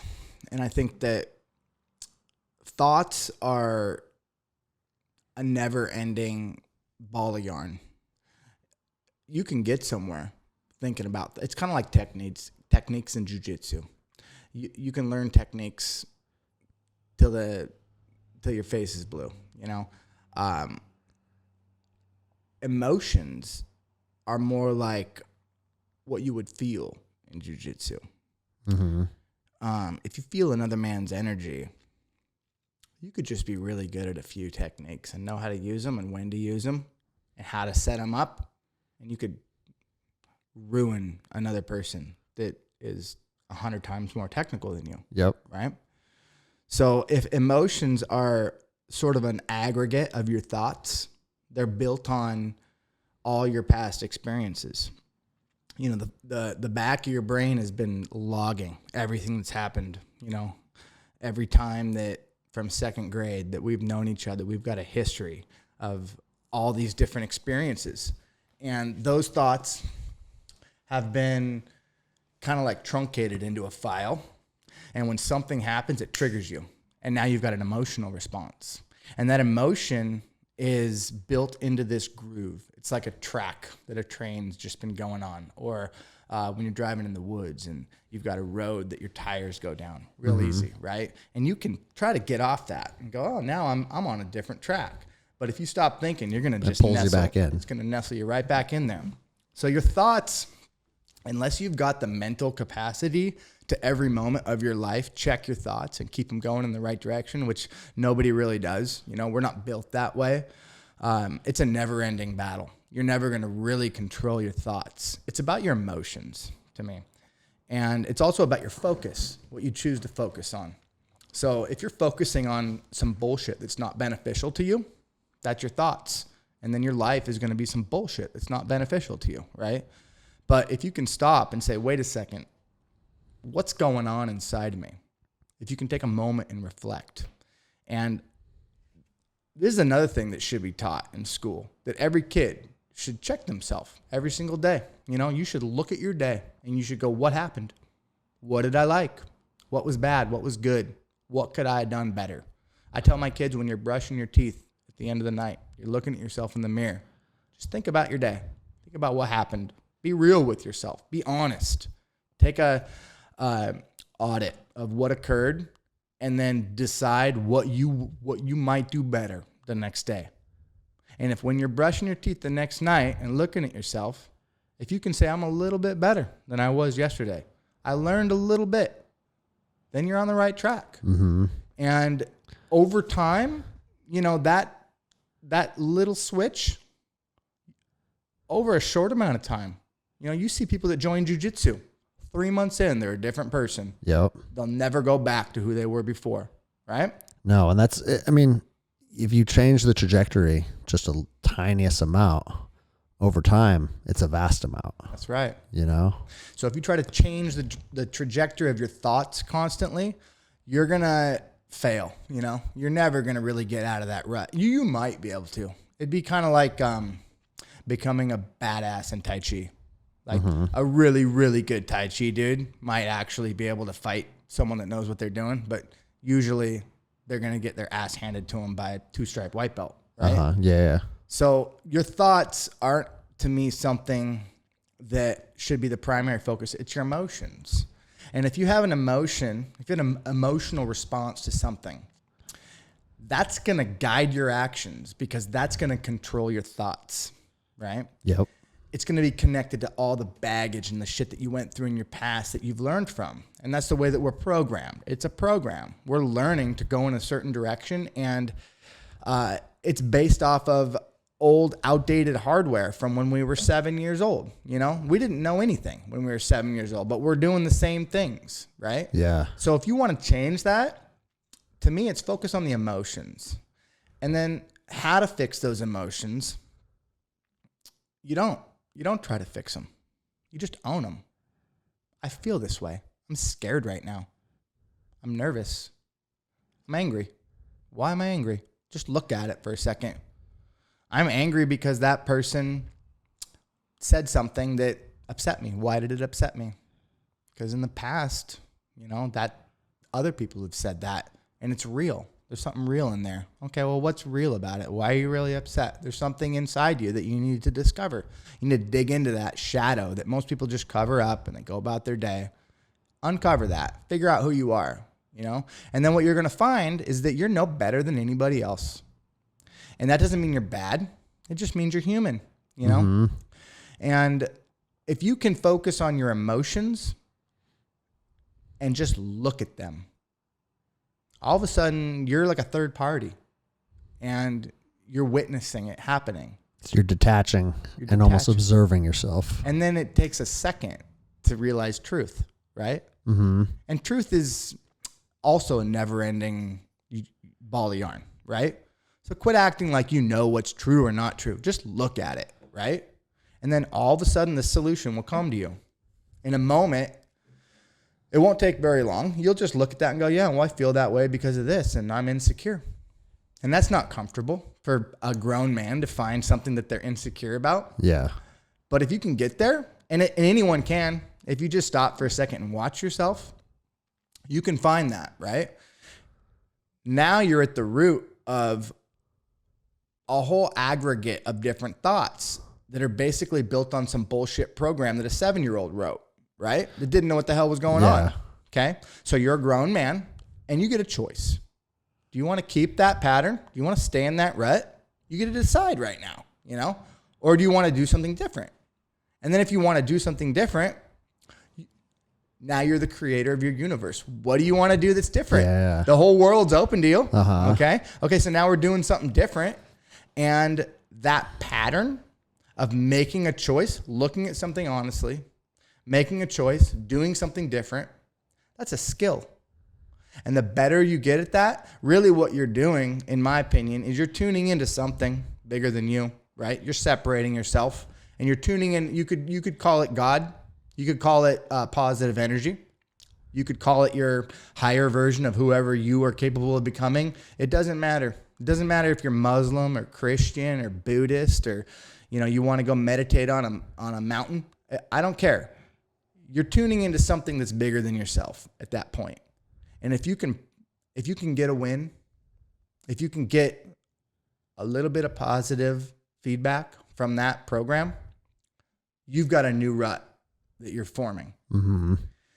Now it's your choice, right? You're going to get triggered, right? That's the word. You're going to get triggered again. Another thing's going to happen. It's going to shoot you right down in that rut, and you're going to be a wipeout all over again. And that's where I was going to go with this, is because I feel like, and not to go down like some conspiracy theory, but it's almost like everybody wants to stay triggered now. That's a comfort zone. Or people want, or you talk about building a program. There's programs out there, literal programs out there, just to keep everybody triggered. Yeah. And so I'm finding myself in this constant battle between being upset about things that, like you said, like things that you can't control, versus trying to detach and create a path that's healthy for me personally, and bouncing back and forth between those two places. Because on one hand, it's like we talked about when I got here today before we started recording, there's things that are happening in society that are creating problems for my family, creating problems for my daughters, and they fucking piss me off, and they get my focus, and I get mad. And I mean, you saw I was getting fired up. What was your friend's name that was here with us? Steve Bollinger. Yeah. So, and he's like, that's right. All the bullshit that people are saying about police officers and all the BLM stuff. That's like, and it's easy to get pulled down these rabbit holes that have a lot of anger inside of them. But then the other side of it is, I feel like if I ignore that stuff, I'm also not doing myself a service, because I can't help but think the trajectory of our country could be on a very bad path. And if I'm not dialed into what's going on, you could potentially find yourself, if you find yourself derailed, uninformed, and if things go sideways and you're uninformed, then you're unprepared. Right. And so I feel like you've done a good job to maintain preparedness and maintain being informed, but not allow it to just get its hooks into you and make you like, you're probably not full of cortisol every night because of what's being said on Fox News. No. You know? Yeah. And it's a balancing act, because I could just shut my phone off and turn a blind eye to it and just focus on things that make me feel good. But then I feel like I'm not going to be prepared if the country goes a certain way. Yeah. You're also not going to be prepared if you're so upset that you're emotionally incapable of making logical decisions about your family. Yeah. So I think that's where, I mean, I guess you can go a few different directions. One would be priorities. I look at life like circles, you know, like if we're divine beings that are created in God's image, blessed with this experience down here. We came from somewhere. We decided to come here. We're going somewhere. We've been gifted with this meat vehicle of a body.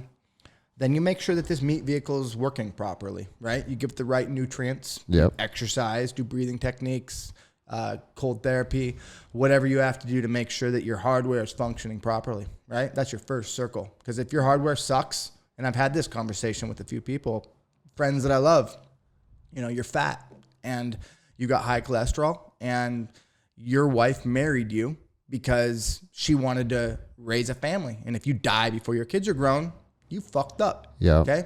So fix your life, right? Well, the other side of that is, even if you don't die with improper hardware, you can't be the father you're supposed to be. No. Even if you live and you suffer through that and you're miserable and you don't have the right amount of chemicals in your brain because the nutrients is not there, right?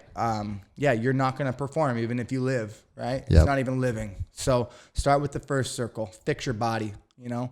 Put the right ingredients, the right fuel inside of you that you can perform, okay? So that's physical. Now, same thing with spiritual. If you're tuning into Fox News or CNN or whatever bullshit propaganda you decide to align yourself with, and then you're allowing that to take over your emotions and to dictate what, to basically rob your own individual connection with your truth, which is also a moving target. You should never say, I know everything, because I listened to Sean Hannity, or I watched CNN, or my politician said this. Like, that guy doesn't know shit. You should figure it out yourself, right? And guess what? You don't know shit either. So if tomorrow you change your mind, that's okay. Yep. Because we're in a moving world here where we're supposed to adapt. Okay. So anyone that thinks they got it all figured out is either full of shit or they're just full of themselves. Yeah. You know, they're either lying or they're arrogant. And I talk about that as like through my own personal experience. I would say between 20 and 40, every 5 years or so, give or take. You're a different dude. I feel like a different human being. Yeah. And perspective shift, like some of my stances politically shift, like my stance on relationships shifts. And it's because you start to gain more experience. And the more experience you gain, the more you can reflect on things with more tools in your toolbox and say, well, what about this? What about that? But it's got to the point where I've had so many shifts in who I am and in my core that now I expect it. And it's almost freeing to know, like, hey, when I'm 50 years old, 10 years from right now, I don't really know who I'm going to be. And that's okay. Yeah, it's great. It's actually great. It's going to be better than who you are now. Yeah, exactly. Right? And just being comfortable with that, because people dig their heels in with these ideas and these things, these hills that they want to die on. Yeah. And then what that does sometimes, I feel like it prevents people from opening up and being exposed to new perspectives, new ideas, you know? Right. I think I've mentioned this on the podcast before, but a real interesting moment regarding all of this was when a reporter asked Anderson Silva, I don't know if I've talked to you about this before.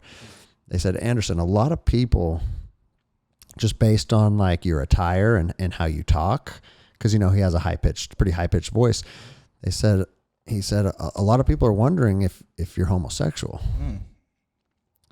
And his response, it couldn't have been better. He said, right now I'm not. He goes, but I don't know who I'm going to be in 10 years. Yeah. Maybe one day I will be. Sure. He's the baddest man on the planet. Yeah, he's open to getting fucked. Yeah. No, but the whole point, him throwing that out there is like, hey, yeah, I don't know who right now I'm not. Yeah. Maybe one day I will be. Yeah. But it's like the most humility. It's the most eloquent way of saying, fuck you. Yeah. I ain't shit, and neither are you. Yeah, exactly. That's what that said. Yeah. It's like, don't fucking worry about who I want to fuck. Yeah. You know, because it's completely irrelevant. Yeah. Because in 10 years, who knows where we're all going to be at. Right. And that's fucking awesome to be able to throw that back at that guy, you know?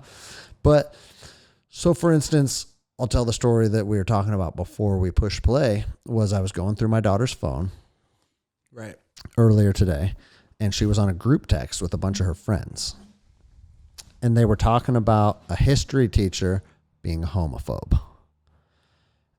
And as I was looking through all the comments, and they're talking about like, this kid identifies as this, and I want to be referred to this pronoun, and like this whole movement that's robbing our kids of their youth and making them focus on sexuality and what they identify as. I mean, all of her friends that are 10 and 11 are already openly this sexuality, or they're straight, or they're a lesbian, or they want to be called, they're non-binary, so they want to be called this. And this, from what I gather from the text, is this teacher's just, I'm here to teach history. I'm not interested in all that. I'm not calling you this pronoun or that pronoun. He's not going to be controlled by some. I'm just going to teach you guys history. Sure. And they're like, he won't call us by this pronoun because he's a homophobe. Mm-hmm. And so now you got a teacher who doesn't want to buy into the bullshit that's being pushed on all our kids. And he's somehow the bad guy now in their mind. Mm-hmm. And what that is, I feel like it's the system that's being force-fed to everybody winning. It's like even the kids now are looking at him like he's the problem because he's not buying in to this narrative that's being fed to him. Mm-hmm. And dude, it got me fired up. Yeah. And then you looked right at me and you're like, the solution's homeschool. Pull them out of that bullshit.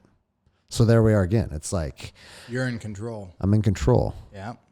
And your daughter's a smart girl. I also told you that she should hang out with my 12-year-old son. yeah, Because he's actually a lot like that too. He's a sensitive kid, and I'm glad that I've spent the time having these discussions with my family, and I'm glad that I've been blessed with a job that's allowed me to come home. And right now we are homeschooling. My wife's taking care of him in the morning. I'm taking care of him in the evening. is that this year? That's this year. We just started. Okay. But prior to this year, I would ask them, what'd you learn in school? How's it going? What do you think of this? What do you think of that?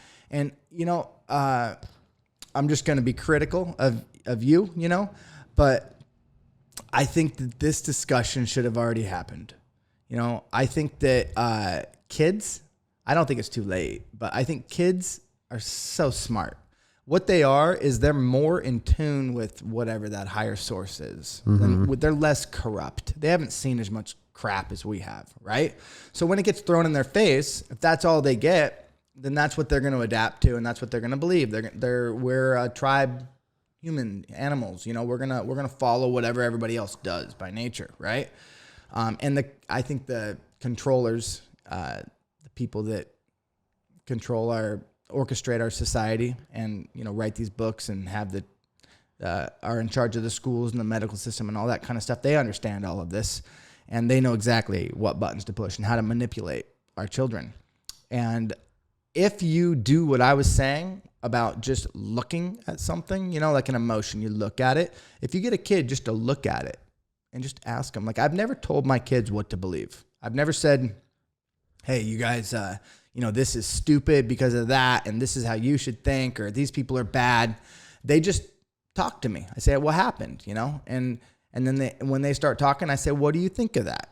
And then they start talking, and it's amazing how intelligent, how aware and in tune children are. How well they can navigate through that stuff in their own head. And your daughter's not lost. She's just around a bunch of idiots that have parents that aren't paying attention, you know?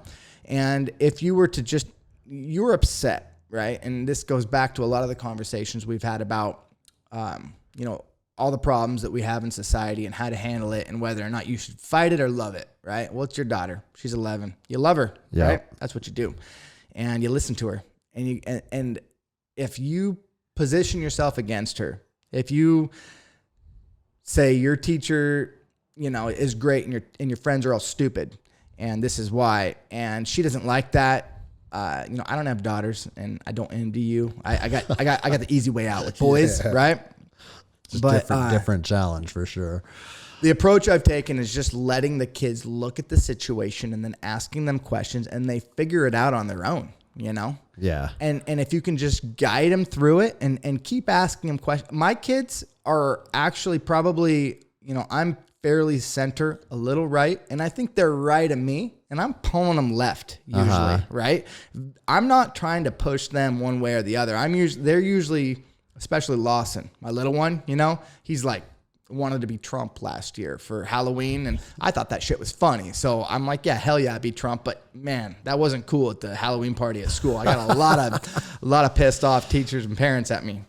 But that's part of the problem is that I feel like they go to school and they're given this narrative that they're supposed to abide by, right?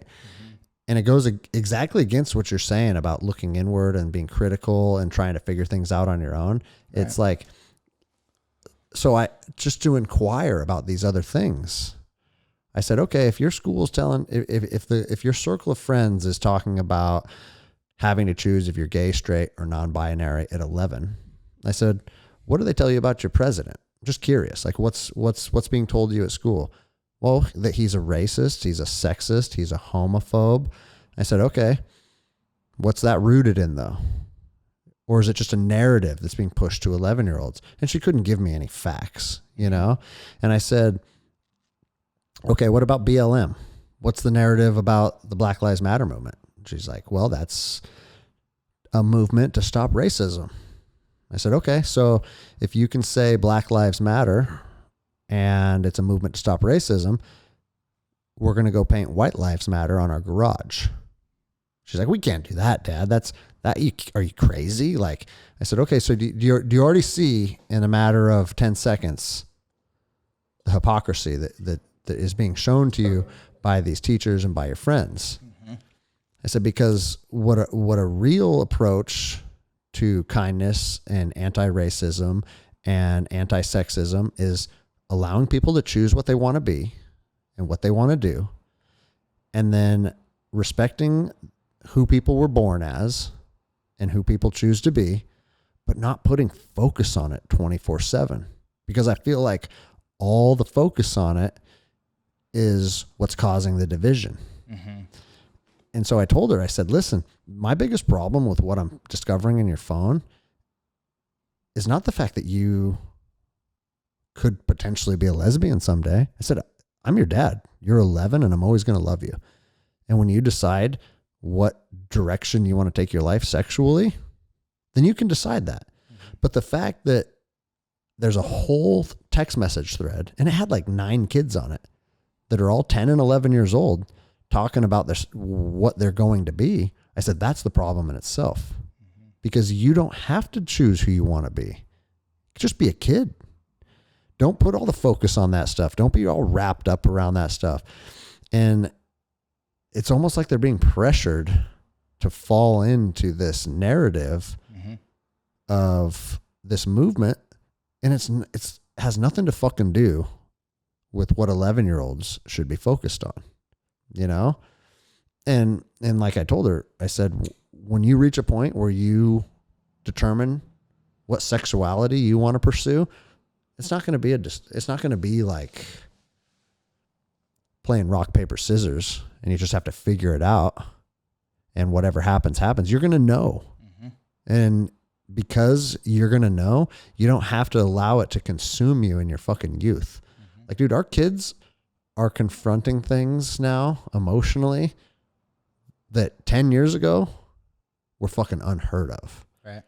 Like, who up until right now, we never went through that kind of stuff. 10 years old, having to tell all their friends like what they're going to be sexually. It's ridiculous, dude. Mm-hmm. And I mean, fuck, dude, like you said, the answer may be just pulling them away from all that shit. Yeah. But it's not just schools. It's the neighborhood. Yeah. It's the fort behind the house. Like, I was looking through the text message thread. Let's all meet at the fort.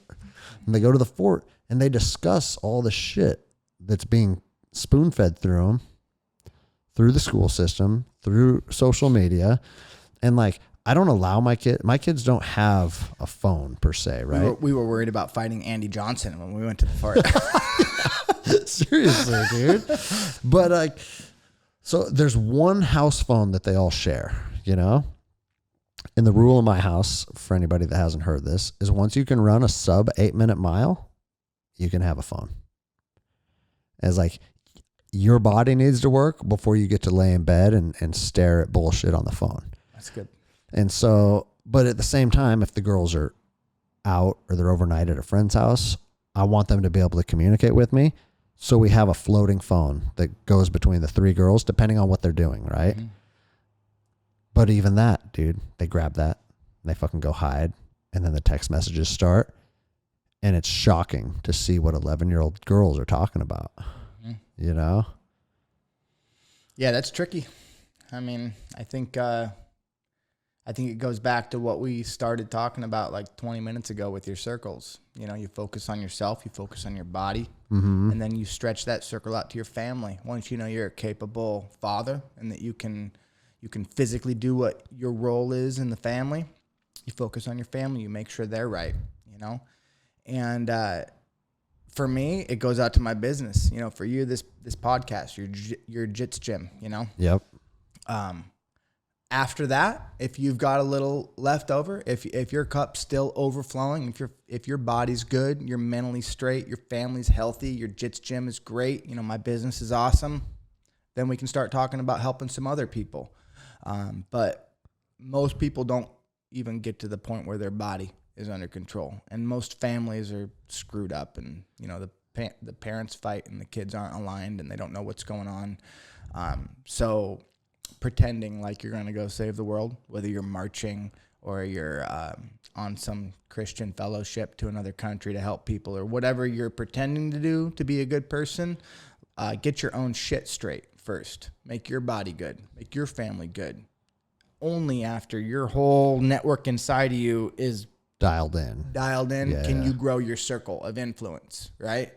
I think that your circle has gone global. You know, I got friends on the East Coast that know who you are now. It's bizarre, dude. Yeah, so you're in a different territory. You're in uncharted waters where you've just sort of thrown yourself out there, and now you've got your family that you're looking at going, shit, what do I do? You know? And I'm in the same situation. You know, I've got this business I've grown for 15 years, and this year I've decided I'm going to shrink this company.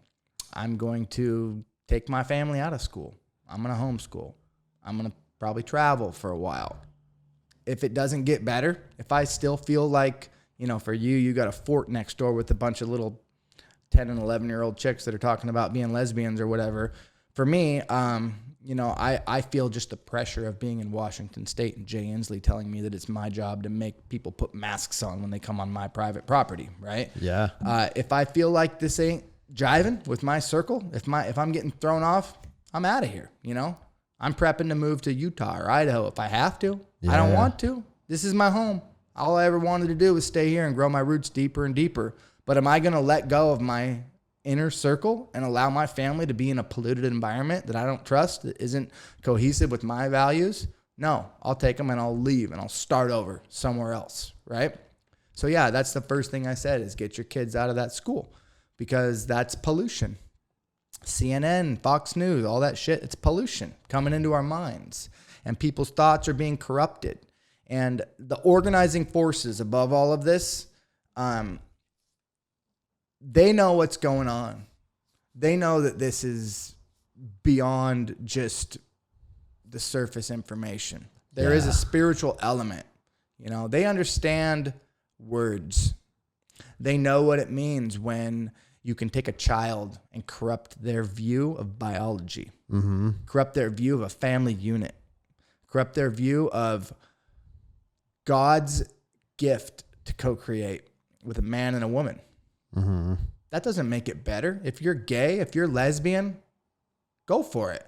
But let's call a spade a spade. You're not participating in the way God designed this world to be. Doesn't mean you're wrong. Doesn't mean you're worse or less or any of that kind of stuff. You're just a little bit off. We're made to co-create. We're little gods. We're made in his image, you know? We're made to find a woman. A man finds a woman, creates a family. Mm-hmm. Now we raise them with the same values. What's held that together all these years is, for the most part, religion. And here we are in Christian America that's held our schools together. You know, there's been fights over separation of church and state and all that kind of stuff for whatever faults there is in the Christian religion, or, you know, you could say Muslims, you don't like them because of this, that, and the other thing. They hold their communities together. And right now we're evolving. We're evolving past that. And for whatever limitations those organizations provide us, they give us a platform to stand on. They might put a roof over our head so we can't go no higher, but they give us something stable. This is what morals are. This is how you behave, right? That's gone now. So once you evolve past that, it's uncharted. Up to you. It's uncharted territory. It's up to you. Yeah. You know, we're here in the middle of a scramble, like we were talking about last time at Darren's birthday party, right? Yeah. We're in a scramble right now. Let's give that some context though. All right. Because when you're fighting another human being, be it jiu-jitsu or MMA or whatever, if you're imposing your will properly and you're implementing the right techniques, you're in control of the situation. You have a position. And as soon as somebody starts to get back to their feet or start to sweep you or a reversal, the transition, what is called the scramble is where both people are in almost a neutral ground and they're literally scrambling, trying to get back to a position that they're comfortable with. And it's instinct. And it is. Right? Yep. There's not a lot of technique that happens in a scramble. No. Yeah. You're working to try and outwork the other guy or gal. Right. and get to an advantageous position. And your biology is trying to defend yourself, and your heart rate's going up, and it's shoving blood into your muscles, and you're ready for fight or flight, right? Yep. But if you don't take a breath and get control of your mentality, you're going to be subject to your own biology, and it's going to control you. And if you're not used to that, if you haven't conditioned that part of you, if you're not comfortable in that moment, you're going to panic. You're going to hyperventilate. You're going to become non-effective, combat ineffective, as you would call it, right? Yep. So at that moment, what do? You take a breath. Yeah. You got to pause You look. and you have to analyze. Right. Yep. You accept. And I thought it was awesome that you were able to, of course, use a jiu-jitsu analogy because we do those all the time. Oh, yeah. But you applied the state that we're in almost like on a societal level as the scramble. Mm-hmm. Like nobody has a good position right now. Mm-mm. Nobody is in a position where they know what the next move is. Like, okay, I got you here, and now we're setting up the submission. It's like everybody's in this big scramble. Mm-hmm. And I had an epiphany when I was talking to my 11-year-old about all of this stuff today, about sexuality, about BLM, about Trump. And I realized everything that she's telling me is emotionally driven because she's 11 and her friends are also 10 and 11. But then I thought, you know what? I think this is the state that everybody's in. Mm-hmm. I just happened to be talking to an 11-year-old about it, but I think it's the same state that our many 20-year-olds are in, and 25-year-olds are in, and 30-year-olds are in. Mm-hmm. Because if you're marching down the street and you're throwing bricks through buildings and you're chanting whatever you're chanting, just like you said, you're not in control of who you are. No, you're being controlled. Yeah, you're not in control of your body. You're not in control of your emotions. And it kind of painted a clear picture as like, oh, my 11-year-old is unsure of all these things. And that's just a little microcosm of what's happening at my dinner table. Mm-hmm. But on the macro scale, marching through our cities, it's just a bunch of hers that don't know what the fuck they're talking about, or they don't have a clear direction of where they want to go or who they are. And it's almost causing like chaos on a large scale. Because they don't want to accept the fact that they don't know what the hell they're doing. Yes. So they're looking to something above them, and they're not connected. They haven't conditioned that intuition to be connected to something true or correct or right or moral or whatever. They're conditioned to do what authority tells them. And authority doesn't know what the hell they're doing any more than anyone else. Yes. And so they're being guided by the blind. And so now we're in this situation where the whole world is in a scramble. We've got families. We're seeing that at a macro level, nationally, globally, all the way down to 11-year-old with her girlfriends, right? Yep. So what do we do? Fuck, man. It's hard to say. So if you're you or me, we're no better than anyone else, but we've spent our life trying to become a better version of who we were the day before. Yep. So right now, we're in a scramble, and we have a moment to catch our breath and look and see what's happening. We're not being driven by fear. Whatever the controllers or the people that are in charge of this whole thing are saying, it's not going to change our mind. If your police department's telling you to do stupid shit, you're going to make a video and say, hey, this is stupid shit, right? Yep. And what happened? Yeah. And what happened? Yeah, it changed everything. We're making a podcast. And Yeah. you're way better off than you would have been, right? Yep. I've ran into that with my own business, right? Now I'm in the same situation with the whole mask thing. I'm not gonna do what they tell me to do. I'll die. Like you said, I'll live. I'll fight. I'm not gonna be told what to do. I don't want to have a revolution. And I don't think you do either, despite however much your inner ranger wants to go fuck someone up. I'll tell you the truth of that is it's exciting. It's exciting. It's exciting. Yeah, that's your program. The thought of another, and people are calling it a civil war, Civil War II. I've heard that. I think of this as a second revolution. Yeah. revolutionary war, because the people are sick and tired of having everything dictated to them by these elite class. And so, yeah, of course it's exciting, but I also have seen warfare, and I don't want that on our streets. I don't want my kids to be exposed to that. No. And the craziest thing about that is all these people that are calling for it, just literally this week after Justice Ginsburg passed, you got people saying, if Trump appoints a new justice, we're going to burn the place down. And like, did you see that meme of that lady? He's like, if he appoints a new justice, this will be war, and I'm going to be on the front lines. I didn't see it. Have you seen that? Here, I'm gonna pull it up while we're sitting here. But it's interesting because, dude, fucking, I feel like a lot of the people that are being pawns in this scheme that's gonna make people potentially become violent with each other, they don't want it either. Yeah. They might think that they want it, but they don't want that. So yeah. Tries to appoint someone. It's civil war, and I'll be on the front line. That chick. Watch out. Yeah, she'll be on the front lines. So yeah, those of you who are just listening, it's a tweet from someone named Linda Brown, and just looking at Linda, she looks like she's a 60-year-old lady. And she says, it'll be civil war if Trump appoints someone, and I'll be on the front lines. Baking cookies for everybody. Get the fuck out of here. Like, nobody's ready for the front lines. No. You know? And so for someone that has been on what you would call the front lines, it's exciting, man. I can't say that it's not, because you just know exactly how it'll all play out. Yeah. You know? And the other side of it is, I look at the trajectory of our country from when we were kids until now, 40 years or 30 years, you know, from the time we were 10 until now. It doesn't seem like it's sustainable. So something's going to have to give. It has to. Yeah. Right? We're more divided.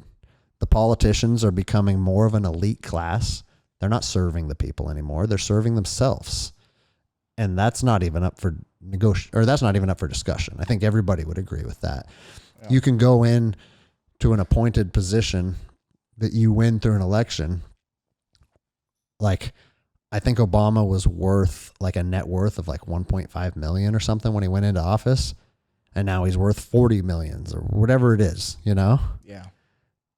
So the game that's being played is certainly corrupt. It's rigged. It's rigged and it's corrupt. Yeah. And so you can't help but look at that and feel like it's going to go sideways sooner or later. So with all the crazy stuff that's going on, I feel like it's easy to get consumed by it. And I'll tell you, I'm trying to do the same thing that you were just saying. Like, look at the situation and try and not apply emotion to it, and apply logic and build a path that's going to be good for you and your family. Yeah. And so, like, we literally put in a bid on a piece of property yesterday. Nice. And it's where? It's way out. It's actually not way out, but it's outside of Granite. All right. But it's 25 acres. Hell yeah. And it's real remote. Awesome. And I'm thinking, like, you know, I've been talking about moving. Is there water? Has a lot of riverfront property. Nice. And so, and it's kind of a long shot. There's some things that need to happen with the property that I'll talk to you about off air. Yeah. But, you know, I've been thinking about this bug out plan to Idaho. Yeah. Which sounds good because I have a buddy with a ranch out there. But at the same time, what's a little more feasible?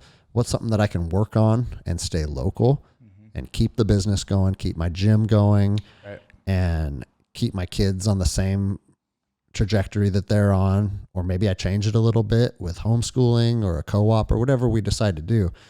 But it's for me to just throw everything in my truck and go to Idaho.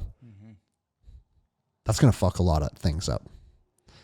And so I'm trying to find a middle ground to where, okay, I can build an off-grid thing that's safe for my family to retreat to, can get us away from any potential problems if things do go sideways, but also keeps me close enough to to where I can continue to run my business and do the things that we need to do, you know? Because in reality, for a bug out plan to go into effect, everything's went to shit. And now we're basically fleeing for our lives. I feel like a lot of things need to happen between now and then before we're there. Right. And so where can I find something that has some middle ground to it? Yeah. And I feel like this might be something that works, you know? I like that. And so That's what I was thinking too. But then Folk was telling us Idaho. So, you know, I love Idaho. And the only reason I love Idaho is because when a good friend of mine lives in Coeur d'Alene, and when we go out there and visit him, it's fucking beautiful. And he has a big ranch out there. And when you're sitting on his porch overlooking 1,000 acres or whatever, you're like, yeah, I could do this. And I could, you know? But for guys like us that have roots here, I mean, I'm not making tons of money at the gym, but right now, that's my source of income. Right. I have to be there to teach jiu-jitsu, and it's running fucking 10 CrossFit classes a day. Like, that is what is happening for me right now. Yeah. So you have to find that middle ground of still playing real life. And then, hey, if Revolution 2 kicks off, sure, we got options, but it doesn't have to be like just this fucking abstract idea of packing everybody up and getting the fuck out of here. Yeah. Now we got something that's within a half hour of the house, and we can make it work from there, you know? That's a good plan. I like that. And so I want to see that property. Yeah, I'll show you as soon as we're done recording. Yeah. But I'm not going to mention it anymore because someone will try and find it and snake it from me. Oh yeah, good luck. Yeah. But yeah, bro, we didn't even begin to scratch the surface of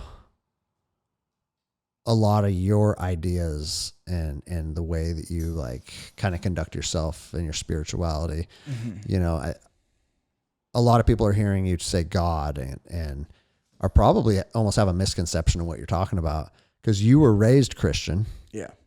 And now I've heard you say lately, you're like, when I refer to God, I'm just referring to that higher power. Right. And that higher power can even be yourself. Yeah. You know? I think it is. And when you said that to me the other day, it's like, because I joke around a lot about, I feel like I'm living in a simulation just because life is just so crazy. Yeah. And so many little things happen that it's like, that absolutely cannot be by chance. Mm-hmm. There's no way it could be by chance. So now if you're ruling out chance, the only other option is that it was orchestrated. By who? Yeah, and by who? And who else but you? Yeah, I know. And that sounds fucking bizarre, right? Yeah. But now all the bad shit all of a sudden isn't bad shit, like eating bugs off the ground for my wife. Yeah, dude. Right? Yeah, exactly. Yeah. And so, I mean, and even this property, okay, we're going to circle back to the property real quick. It went cold. It's been a dead end for over 2 years because it requires an easement. And so an easement means another piece of property has to grant you the right to use it to access this property, right? And they're like, yeah, it went dead. We haven't been able to get in contact with anybody. No one's returned text messages. No one's returned phone calls. No one's returned emails. And so it seems like it's kind of a dead end. Well, that doesn't sound like a dead end. That sounds like someone that's not returning phone calls, emails, and text messages. So I just drove out there and found a dude and said, hey, can I talk to you about the property? And I shook his hand and we bullshitted. And just like that, it sounds like we might be able to work something. Nice. And that's like an abstract idea these days. And you're going to get that property. It's going to be very undervalued. Yeah. And you just, by one handshake, added probably hundreds of thousands of dollars to that property. And so I went home and I'm driving home thinking, this has been a dead end, supposedly, according to the real estate agent, for 2 years. Mm-hmm. And in an hour and a half, this might be a very feasible thing now. Created a new reality. And that's exactly what I was like. It's like, dude, it's just more simulation. Yeah. You know? So it becomes fun now, right? Yeah. You're not wrapped up in it anymore. Yeah, exactly. If it's a game, you know, if we can look at the smartest people in the world, like Elon Musk, who says that, you know, he thinks this is a simulation. There's a very low probability it couldn't be, right? Yeah. And then you look at people that are involved in shit that's way over our head, like quantum physics. And they're basically banging at the edges of the video game, going, hang on a second. None of these Newtonian physics work at a small level. Time doesn't exist. Matter is make-believe. Everything is in your consciousness. It's like, okay, so you're scientifically proving this, right? Through hard evidence that we create our reality by the way we perceive it. Yeah. Okay, so if that's science telling me that, the smartest people in the world, the most technologically advanced dudes are saying this now. Yeah. Right? Or who are we? Or they've done studies to show that the observer can change the outcome. Yeah. Right. Like the double slit, right? Like, what the hell's going on there? Yeah, you can make something not something by the way you look at it, by the filter that you're viewing it from. You can change even history in these experiments by the way you view it in the future, right? So they're proving all of these things. And it leads us to believe that, yeah, maybe this is some sort of a strange computer simulation that we've entered into. Or maybe whatever we've entered into mimics the same thing that we're discovering in computer science and whatever, quantum physics. So either way, if it's a game, let's have fun. If we're here, right? Let's figure out the cheats. You know, let's try to get to the very end of this thing. Let's see how far we can go, right? Now it becomes fun. Now all the shit that used to bother you about, you know, the teacher at school and all the 11-year-old girls, it becomes a game. You know, it's hard to separate yourself from that in the moment. But at the end of the day, if you check yourself and you remind yourself of that, and then you just evaluate and look at it honestly and go, well, what's my lever of control here? Yeah. What buttons can I push? You know, And then you're playing. Yeah. Then you just now you're a player. figure out an algorithm to win. Yeah, and if you're wrong, if it's not a game, you know, whether the Muslims are right or the Mormons are right, or, who cares? Like if you're living this way and it's functioning properly and you're happy, Then that's winning. you're winning. Yep. You know?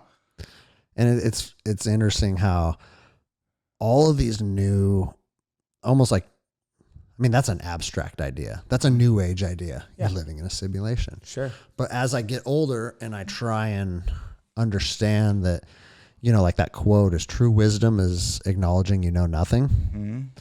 I'm trying to live by that. And so part of that is acknowledge or is being open to any and all new ideas. Yeah. Right. And I was getting a massage. This was last week.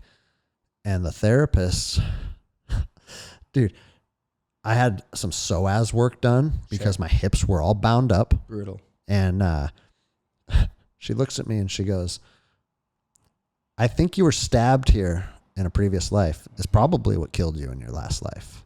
She goes, I can feel it. Wow. She goes, because when I worked on you on the other side, the same muscle, like you didn't react at all, but your body is extremely protective of this area right here. That tells me you were probably killed there by some type of impalement.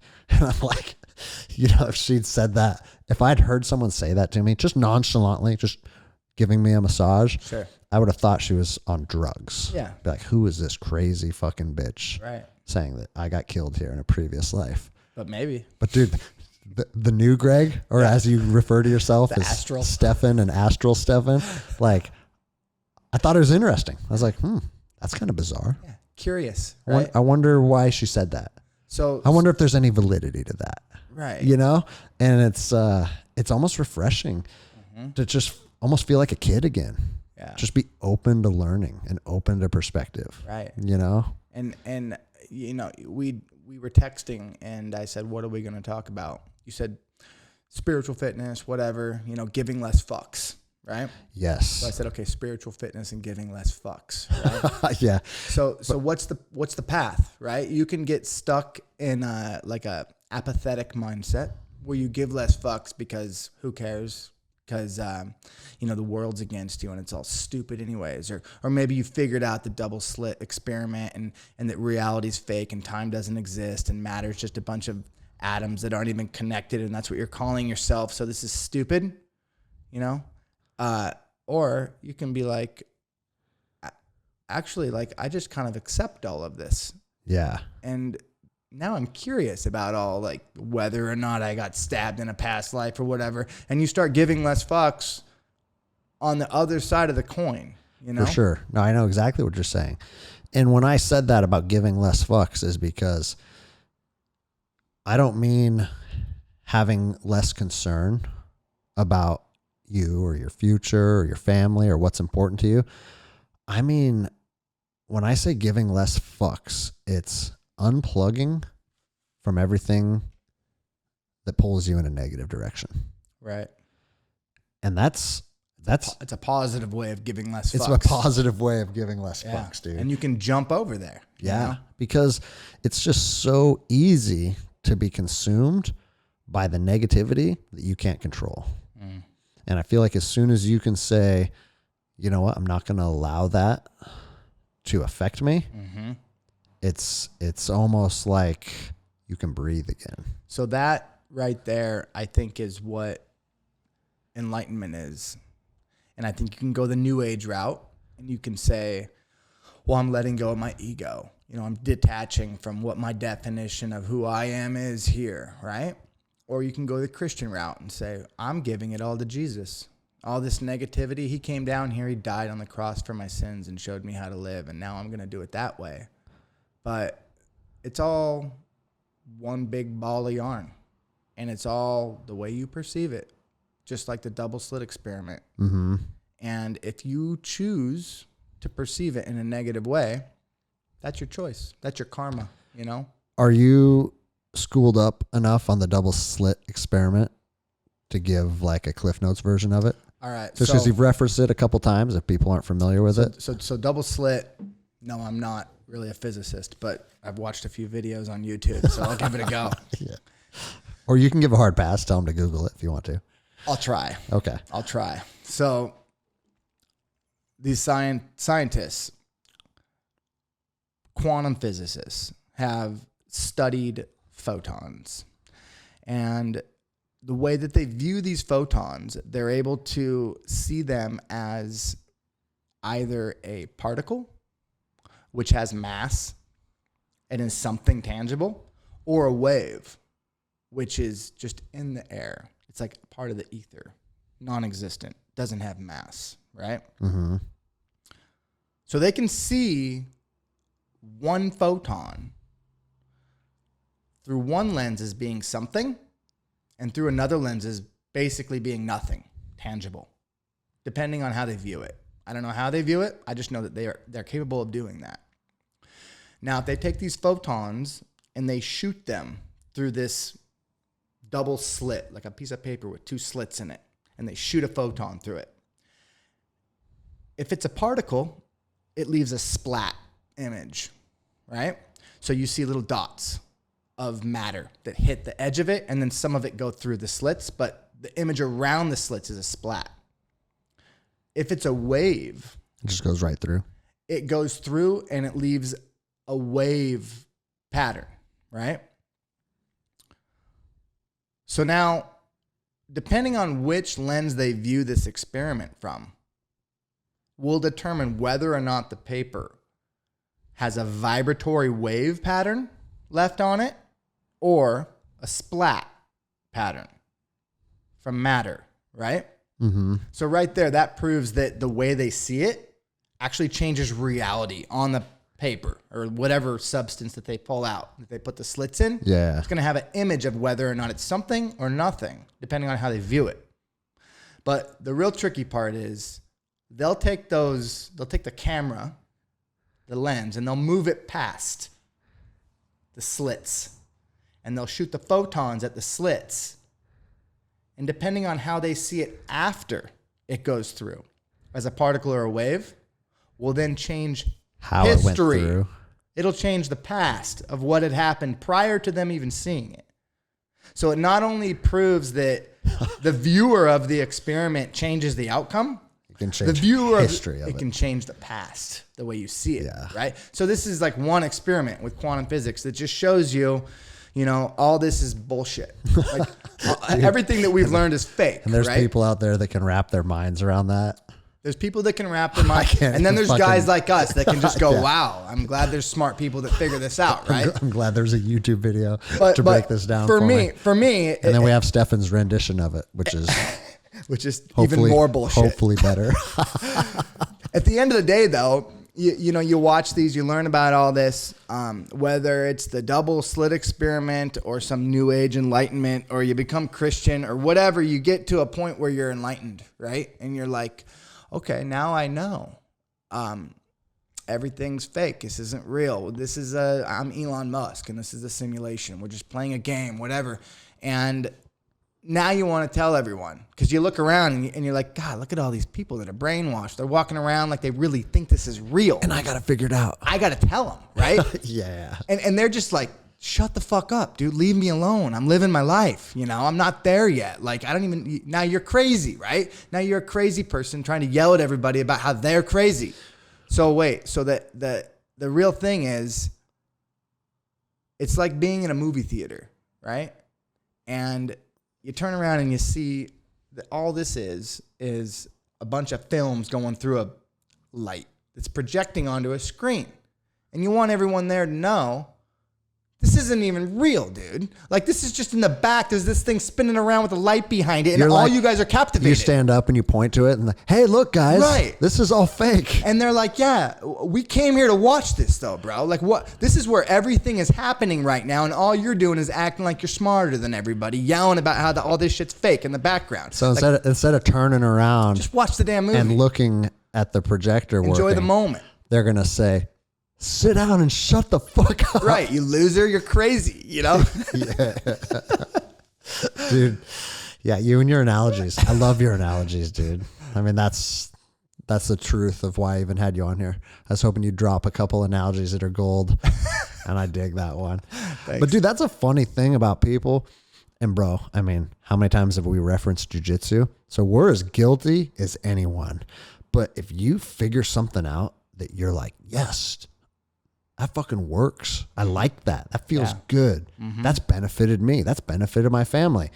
Dude, you got to try this. Yeah, multi-level marketing. Like that. Yeah, I got these supplements, dude. Changed my life. Yeah, I lost 80 pounds. Look at me. I'm a better dad. But that's fucking human beings, man. Yeah. It doesn't matter if it's jujitsu, if it's religion, if it's health, if it's a fucking book you read. Right. Bro, I read that book on breathing and it changed my breathing. Yeah. You know how many people I've told about that?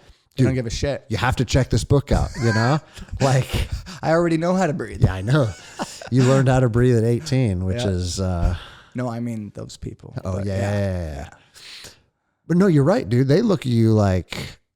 I've had some people just be like, bro, like, come on. Yeah. You could just tell they think it's just ridiculous. Yeah, ice baths. Come on, dude. Yeah. Knock it off. So maybe the right approach is just to do your shit and not even mention it to anybody. Everyone's got their path, dude. You know? I told you what Brianna McFarlane was leaving Facebook. Oh, yeah. She got overwhelmed the other day. I said, who's going to keep Greg in check? Yeah, that's right. There's got to be a Brianna. There's got to be a Greg. Yeah. Fuck, dude. That's so funny when you see people that have had enough of social media and then they announce that they're taking a break from social media. Right. That's just to incite more social media bullshit. Yeah. Just leave. Yeah. Just take a step out. Just go close the door behind you. It's like saying, I'm going to kill myself. Yeah, exactly. You want a reaction. Yeah. And I mean, they say people that are verbally saying they're going to do that. It is a step towards that direction. Sure. So I'm not saying call for help. Yeah, I'm not saying they're attention seekers. They are. It's a call for help. Yeah. And it's the same thing as saying, I'm done with social media. It's a little bit of a call for help. Yeah. So yeah, we're calling you out, Brianna. Yeah, we love you. All right, well, fuck, dude. We're 2 hours in already. Yeah. I think it's a good place to call it quits for the night. You got anything else you wanted to touch base on or anything else you wanted to put out before we... I guess we kind of talked about a lot of stuff, but I think my main message, if I have any wisdom to bestow, would be that we're not victims down here. There's a lot of reasons to be scared. There's a lot of forces outside of us in the establishment that push our buttons. And those buttons in our biology were designed intelligently, in my opinion. And I don't think we should allow anybody to make us scared.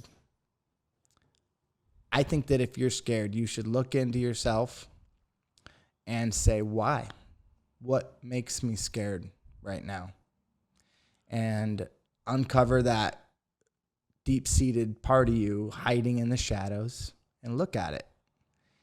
And I think what you'll find is you'll find something that has a commonality with every other human being. We all have that. And we're encouraged to hide that. We're encouraged to cover that up. We're encouraged to pretend like we have some moral superiority. You know, in this conversation, you've said a lot of nice things about me. Thank you. But I don't find myself to be any better than anybody else. I think you're better than me. I think my kids are better than me. I think I look at the people. I think that the little contractors that come to my yard and, you know, have lawn clippings in their car and just want $100 worth of rock to go make a small little job happen are better than me. I think that it's our job to build people up, to serve when we're here. I think that if we look around, we'll see that we have, if my father-in-law said that a drum head tasted good, that we'll see that our cups are overflowing and we have everything we need. Mm-hmm. And there's no reason for us to fight over scraps or to fear that another person is going to take something from us, because they can't. That we're here as little mini gods creating our own reality. And that knowledge, I'd say, is hidden. I'd say it's covered up. I'd say it's a shame that our children aren't taught that they can.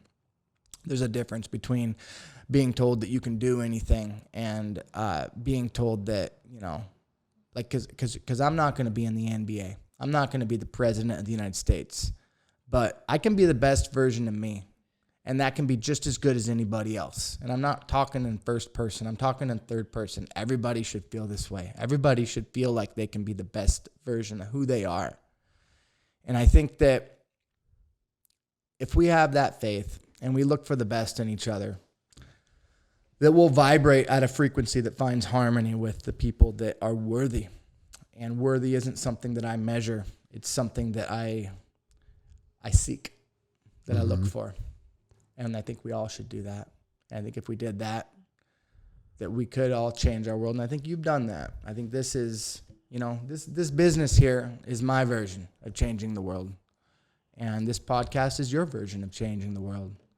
And, you know, the day before you made that video, we had this talk. Yep. And I told you about how you can use your words to change the world, change your reality. You know, our words are vibrations just like our thoughts are. And when they align with another person, they harmonize and they wah, wah, wah. Mm-hmm. And when that happens, we become ultra powerful. As an individual, you can be stoic and strong like you have your whole life. If you find a higher source, now you got 2 legs to your stool. If you find other people that are at the same frequency you are, you're adding legs to your stool. Now you got a tripod. Mm-hmm. Nothing can knock that over. Yep. Increasing your stability. Whatever your kid's teacher's teaching them or whatever's happening in her little fort with another 11-year-old or whatever, doesn't matter. Yeah. You know? So that's my prayer, that we all see that. I love it, man. All right. Well, I got nothing to add to that. I'm happy that you dropped some Stefan wisdom right at the end there. That's what we're looking for. Thanks for coming on. I thought it was a really fun episode. Yeah. And thanks for having me. I want to say, let's get that episode with your father-in-law on the books. Okay. Cool. Because like I said, man, any story of surviving through just extreme measures like that, you want to talk about with connecting with other people. I think those are the stories that are important to be told. So that Absolutely. Would be great to do. Okay. All right, man. That'll be a wrap then. Thanks. Later.